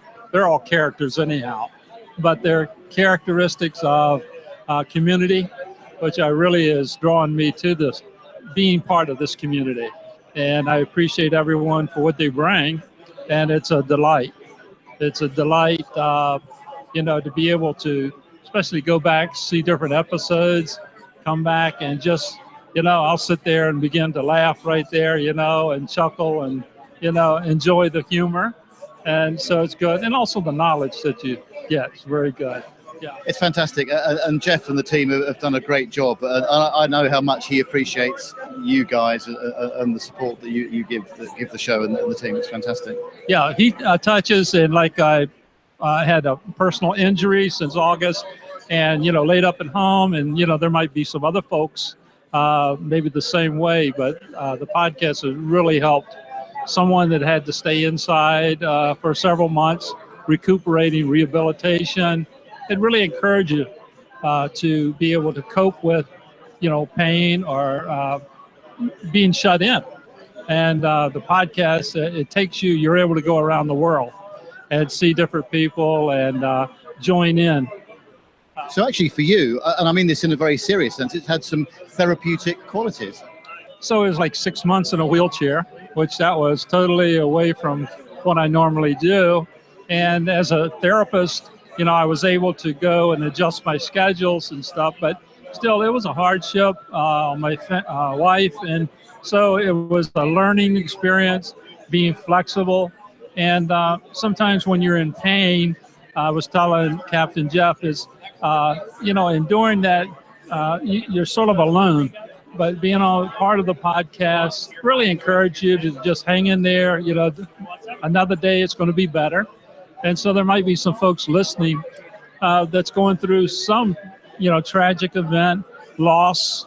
And my encouragement to them is there's another day, and surround yourself with good community like with all of these podcast folks. So for you, you would say it's really made a difference? It really made a difference, yeah. Through the night hours and the pain and being, a lot of pain, a lot of pain medication. But I was able to have the podcast on and visit different podcasts. And through the night, 3, 4 in the morning, but it was a companionship to me. So that's one thing I really appreciated about it. Superb, Bill. Thanks ever so much for coming. We really appreciate it. Thank you. It's nice. It's a thrill of my life. This is my birthday present this year. And I told the doctors 2 months ago, I said, May, I'm going to be walking. I'm going to be out of the wheelchair because I got to get to Pittsburgh. And here you are. Thanks ever so much. More interviews. And here I am on Captain Jeff's table with First Officer Craig and his fiancée, Ashley. And welcome, Craig. Thanks ever so much for coming. Thank you, Nev, for the interview. And yeah, we've been having a great time so far. Ashley was getting a little cold outside during the live show, and I had to keep her warm. But other than that, we've been having a good time and just enjoying the great company, the good beer, and looking forward to the air show tomorrow and Sunday. Where's home for you, Craig? Home for us is Baltimore, Maryland. Yes. Right. So how long did that take you to come to Pittsburgh? It was about 4.5 hour drive, so not too bad. Did it all the way straight shot, no stop. So it was a decent drive. Got to talk, listen to some other podcasts, none aviation related, but some interesting ones nonetheless. And what do you think about the community that Captain Jeff has developed? I mean, inadvertently possibly, but it's quite fascinating, isn't it? Yeah, whether it was by mistake or on purpose, it's better than anyone could ever imagine that it would be. It's like everyone's been saying, so surreal to finally put voices and faces to people and meeting them all, and it's just been a great time so far, and looking forward to the rest of the weekend. Superb. Thanks ever so much, Craig. And Ashley, you must wonder what on earth this is all about. Oh, yes. I mean, but at the same time, Craig is a pilot, so he informs me here and there about different things. So it's nice to be able to have that little bit of insight for somebody who doesn't know. Have you warmed up now? That's the main thing. I think with the beer in me and some good company, yes, I feel like I've definitely warmed up a little bit. Is your career in aviation at all, or would you be interested in a career in aviation?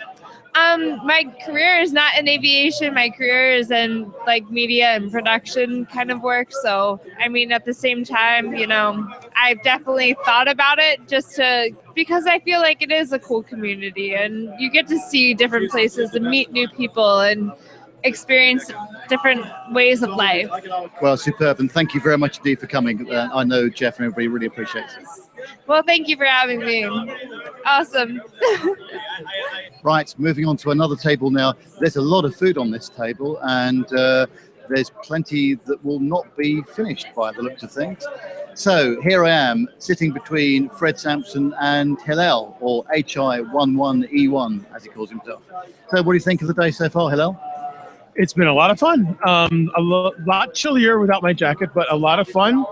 We were really delighted that we could fly in and watch 2 shows, be part of them live.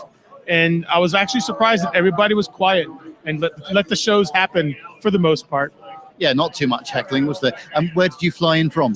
We flew in from a general aviation airport just outside of Baltimore called Martin State Airport. It's Kilo Mike Tango November, and it was about a 1 hour and 40-minute flight, and it was a lot of fun. And was the weather kind to you? The weather was very kind to us. We were in instrument meteorological conditions for about an hour, but since the temperatures were above freezing, I was not quite concerned. And we actually, for the last 40 minutes of the flight or so, maybe a little less, we were between layers. It was gorgeous. So it's nothing like flying low and slow between layers of clouds. And it was really, really pretty. It's always great to fly. It's even better when it's pretty. Yeah, absolutely. And actually, the original weather forecast wasn't that clever originally, but things have improved a bit. Yeah, the original weather forecast, I had basically decided 24 hours before our original launch time that the weather was just getting worse and worse.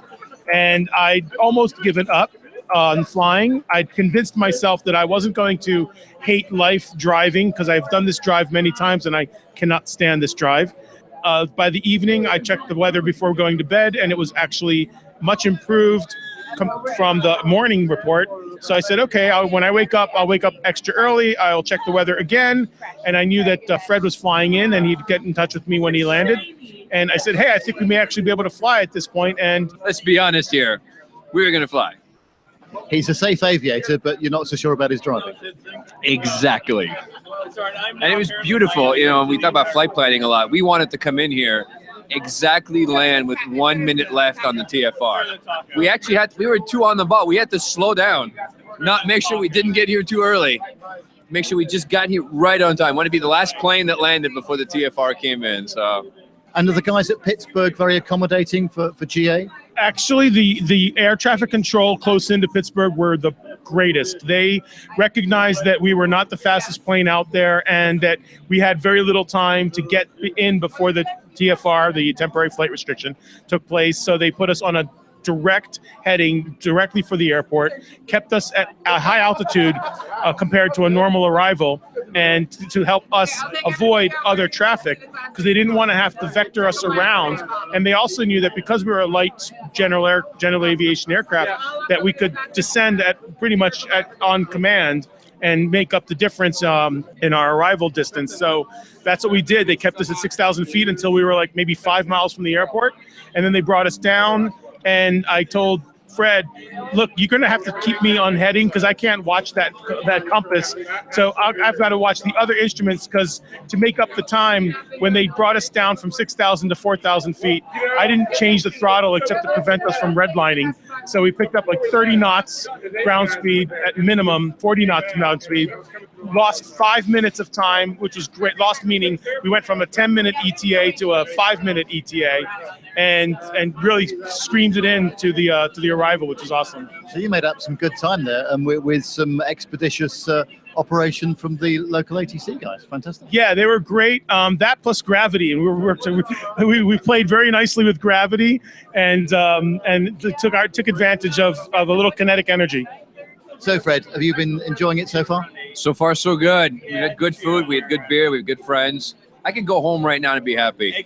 So there's all this plus whatever happens tomorrow, plus whatever happens on Sunday. So it's going to be fun. Well, it's great to meet you again, Fred, and thanks ever so much for coming. Absolutely. Well, we're going to drink a little more tonight. We're going to get up early tomorrow and take all the airshow goodness in. And then we'll see where we go from there. Fantastic. Look forward to seeing you then. Always good to see you.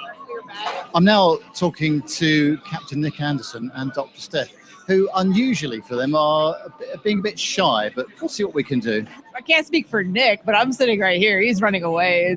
I don't know what's going on. Strange behavior indeed. Have you warmed up a bit? Oh yeah, no, I'm actually quite warm in here. I had to actually shed a layer, so. Steph's always hot, so she's been fine.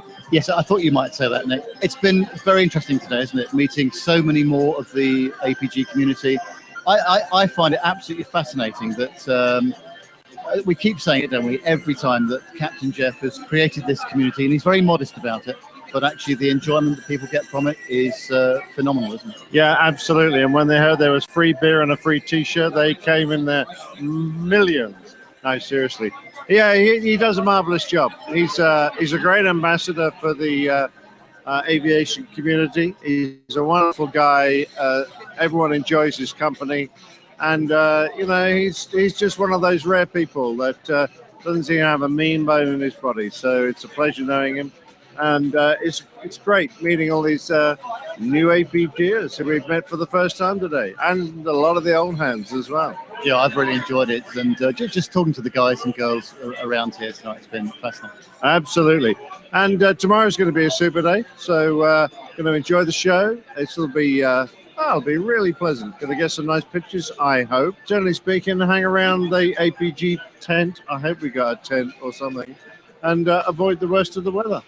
Actually, the weather's not been too bad because the forecast was shocking, wasn't it, originally? Absolutely, and it was supposed to be wet tomorrow, and I think we're going to get away with a pretty good day tomorrow. Great to talk to you, Nick. Thanks ever so much. And all the best to everybody. Thanks very much. Looking forward to catching you all. Right, last interview of the evening with Mr. Adrian Meacham. Hello, sir. How are you? I'm great, Noel. How are you? A bit tired now, I have to say, although the jet lag has nicely worn off. So it's been a great day, and the weather held out too, didn't it? Yeah, it's been great. I mean, yeah, we've had a great day. I mean, out in the courtyard, yeah, it wasn't sunny, but it was stable. It was slightly chilly maybe, but it doesn't matter. I mean, we had a great time, great people, great drink, great food, and we got like jets flying over our head doing practice displays. I mean, what else can you say? I mean, it was absolutely awesome. So really great day. It's very inspiring, isn't it, to actually be in this environment with the community that Captain Jeff has created with like-minded people. Oh yeah, I mean, totally awesome. Yeah, I mean, yeah, it's hard to imagine, really. You know, I mean, kind of just hooked into this podcast thing just only a couple of years ago when I started to learn to fly, and yeah, it's amazing, I think. And like everybody today and tonight at the meal, it's been great, really great people, really great. And the time these people put aside for everybody, I can, just kind of watching in the distance, watching sort of Jeff and Carlos, everybody else, and the time they put into all the kind of guests who they've never met before, and the conversation they have with them, and it's really good, really great. Yeah. Would you say that this sort of community and also being able to talk to the professionals as well, the guys and girls that actually fly this stuff for a living, does it inspire you with your own personal GA? Oh yeah, totally. Yeah, of course. I mean, my limited flying in my little 150, it's nothing really, but to sort of spend time with people who are flying professionally, either in a commercial or in the case of Rick Bell, on the kind of military side, yeah, it's totally inspiring, really great, yeah, very special. Brilliant, Adrian. Thanks ever so much indeed, and thank you for coming over. Yeah, thank you, Nev. Cheers. All right, thanks again. A big thanks again to Nev for doing those great interviews. And it's I hadn't heard these until very recently, and it just, as I said before, brings me back to that night at Primanti Brothers, and I wish that all of you listening could have joined us for the Wings Over Pittsburgh Air Show, but hopefully there'll be many opportunities in the future for you to take part in the APG community and meetups in the future. So yeah, I don't know what else to say there. Thank you, Nev. Well, Jeff, did a marvelous job. You're quite right, and yeah, he's a nice bloke, and that's the person. Although you mentioned him earlier, we all need to thank as well, because he probably did more than any of us to make it all happen. Marvelous guy. And I wasn't there, but what he had to say about you, Jeff, is absolutely 100% spot on. Everybody that I know that knows you really respects you, because you're such a great person. You have done so much for this show and so much for the community. And yeah, oh, shut up. He's sticking his finger in his mouth. He doesn't. Stop it. Stop. Modest. Yeah, it's, as I said all the time, it's not me. It's the community that's just grown up around me, and it's all accidental. It's as Nev said, it's accidentally. It is the community, and you're absolutely correct. However, if it weren't for you, there would not be the community. So my hat's off to you. Absolutely. Well, thank you very much, Captain. I do appreciate Not that. yet. And yeah, well, in my mind, you're already Captain Dana. I have to earn it yet first. You have been blessed by the APG. So everybody in the APG now knows you as Captain Dana.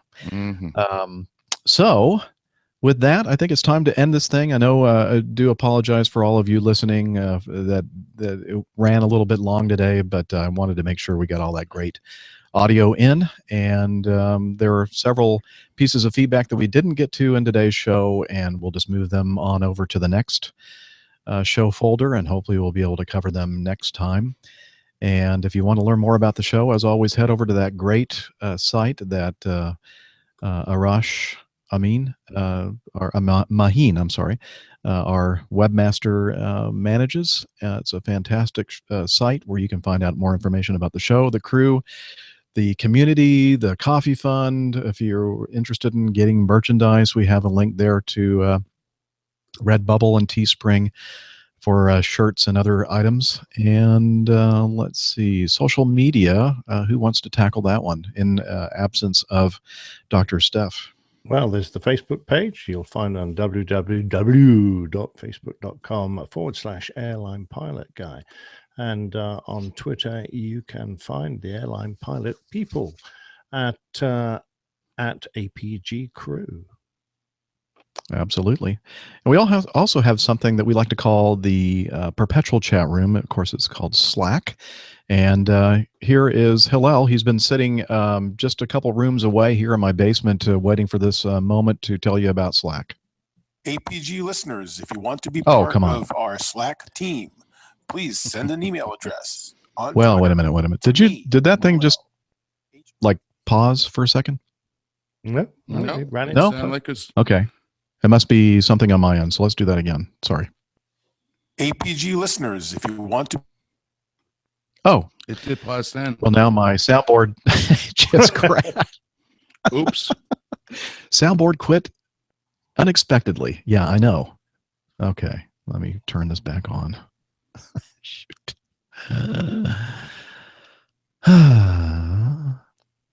Good thing this isn't live. Oh, wait a minute.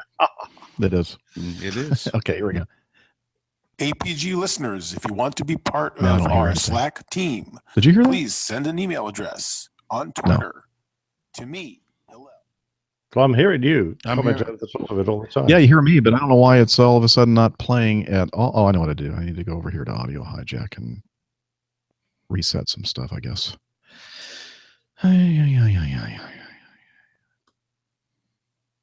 And off and on. Now, let's try it one more time. APG listeners, if you want to be part of our Slack team, please send an email address on Twitter to me, Hillel, HI11E1.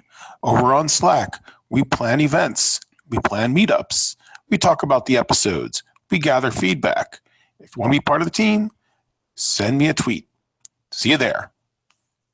Thank you, Hillel. And finally, we'd like to say thank you to all of you who have subscribed to the show, have downloaded it, have listened to our episodes, and sent in feedback. And of course, we another great round of thanks to our Coffee Fund contributors.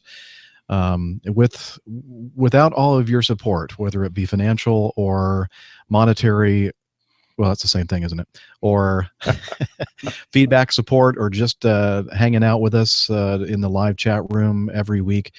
We couldn't do it without you, and we really appreciate you and hope to see you again next week on the next episode of the show. And until then, wishing you clear skies, unlimited visibility, and tailwinds. Take care, and God bless. Bye, everybody.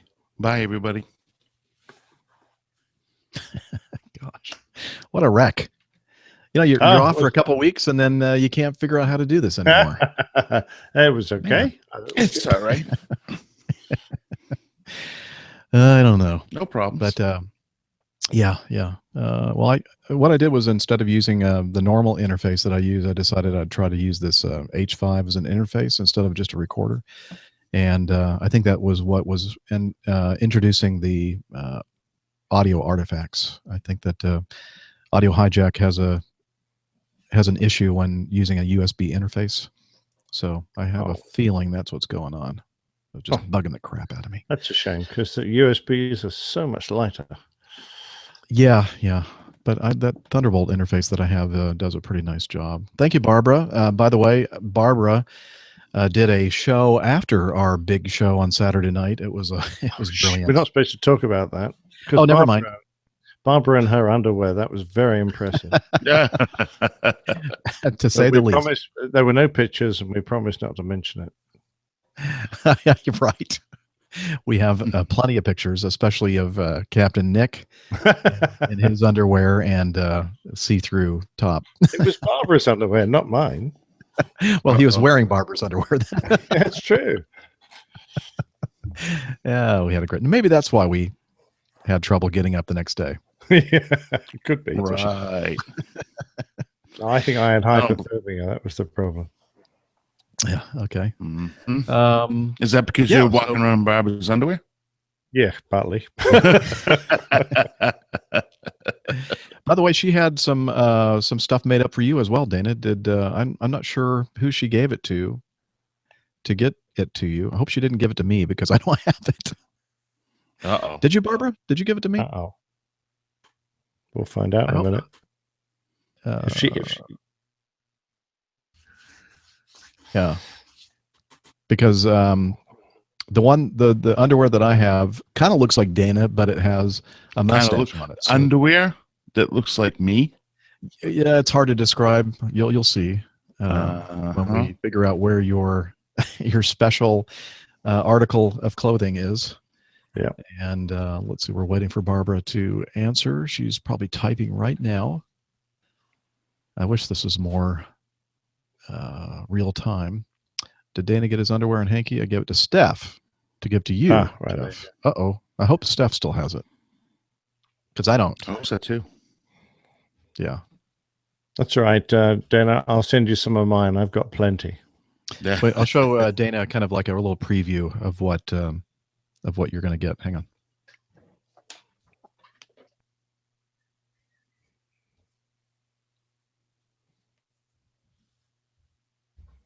He went away. Yeah, he'll be back. We couldn't be that lucky. All right. Here we go. That's the front. And that's the back. See what I mean? I kind of looks like Dana. Yeah, I'm pretty sure that Dana wouldn't have realized if you just sent it off to him. But the only the only difference is that I have a mustache and Dana doesn't. Yep. By the way, you two could be twins. Yeah. If you'll, well, I was going to say, that's do we awesome. have we have some pictures? I don't think we did it on video. We actually had the sense to turn off the video feed before Barbara's presentation and the subsequent modeling of the garments that the custom garments that Barbara created for us. Because if that were on YouTube, I'm sure by now we would have been kicked off. Quite rightly so. All right, folks. Wow. Thank you for hanging out with us on your Saturday. I know that the weekend is important for all of us, and thank you for sharing it with us. And hope you all have a great week. Anything? Let's see. This week is Memorial Day for us here in the U.S. on Monday, so it's a big 3-day weekend for us. Yeah, same here, but it's not a Memorial Day. Yeah, we kind of do that in November, but it's a bank holiday. The spring bank holiday. Oh, okay. So, and if you're a racing fan, as I am, it's the trifecta on Sunday. There's the Formula One race in Monaco to start off. Race. Oh, yes. And then the Indianapolis 500 race in Indianapolis, of course. And then later in the day / evening is the NASCAR Charlotte 600-mile race. Wow. Longest. Now, is Alonso coming over for that Indianapolis 500? Yes. He's his position is number 5. All right, see if we can kill him. Not bad for Make sure it his is first win. time. You know, he thinks he's going to win. Well, good luck with that. And he might actually win. I was reading an article in the paper that said that he was a little disappointed when they pulled out the Borg Warner trophy, which is like 5 or 6 feet tall. And he thought that if you win the Indianapolis 500, you get to take that. And they said, no, you get a smaller replica of that you can take with you. And he said that if he wins, he is going to have a work commissioned to actually recreate the actual Borg Warner trophy, which is, as I said, as tall as a man or woman. So, and what, he'll give it to himself? Yes. That's what he said. Okay, fair enough. Guy has too much money. I think he did the same thing. He's what, a 2-time Formula One champion? He's a world champion, yeah, a couple of times. A couple times, and I think he did the same thing. They basically informed him, no, you cannot have the original, whatever it is they give you. But he had some stuff commissioned, so he actually has a replica, like full-size replica of everything. Wow. So interesting character, an awfully good driver. Yes. He is a very good driver. He hasn't been driving with a very good team. Has been his current problem. But I think they've recognized that, which is why they've released him. Yeah, makes such a huge difference. The right team, the right car. Oh yeah, a lot of talent out there. Jeff, did you happen to notice Barbara put up there on the chat board? What that one now? I would love both of you to wear it together.